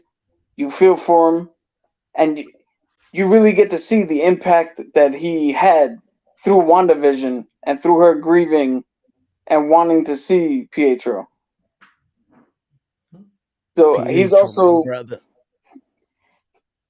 one of the he's one of those guys that has never, and if he has, it's only been for a few seconds. But even when he's a good guy, he's never really been part of the X-Men. And that's rare for a mutant to not show up on the X-Men side. That's something to be commended. Not to fall into that trap of everybody's got to show up at the mansion at some point. And I'm not talking about the Fox movies, because I'm talking about the comic book version of him. Very nice. That's a good defense. And last Yeah, but that not was a good least, one, 'cause that's what I said. It's a great defense. To you, Mr. Lay, I'll give you an option. I'll give you the most underrated team of the Avengers, Mantis, or you could have Bucky, your favorite. No, Bucky's kind of already said, but I'll take Mantis. Depicted in the comics, depicted in the MCU a little way weaker than she really is. Amazing martial artist in the comics. Honestly, one of the better parts of really the original Guardians of the Galaxy, the comic version, with Yondu in it and everything. Honestly, top tier. She gives Gamora a run for her money in the comics. She'll give anybody, when it comes to fighting ability, a run for their money. And I mean they depicted her really weak and weird in the MCU. I didn't understand it. I didn't get it, because they could have. I don't understand. You already had a badass female energy Gamora and Nebula, but you could have had three, and it would have made perfect sense. You know what I mean? Yeah.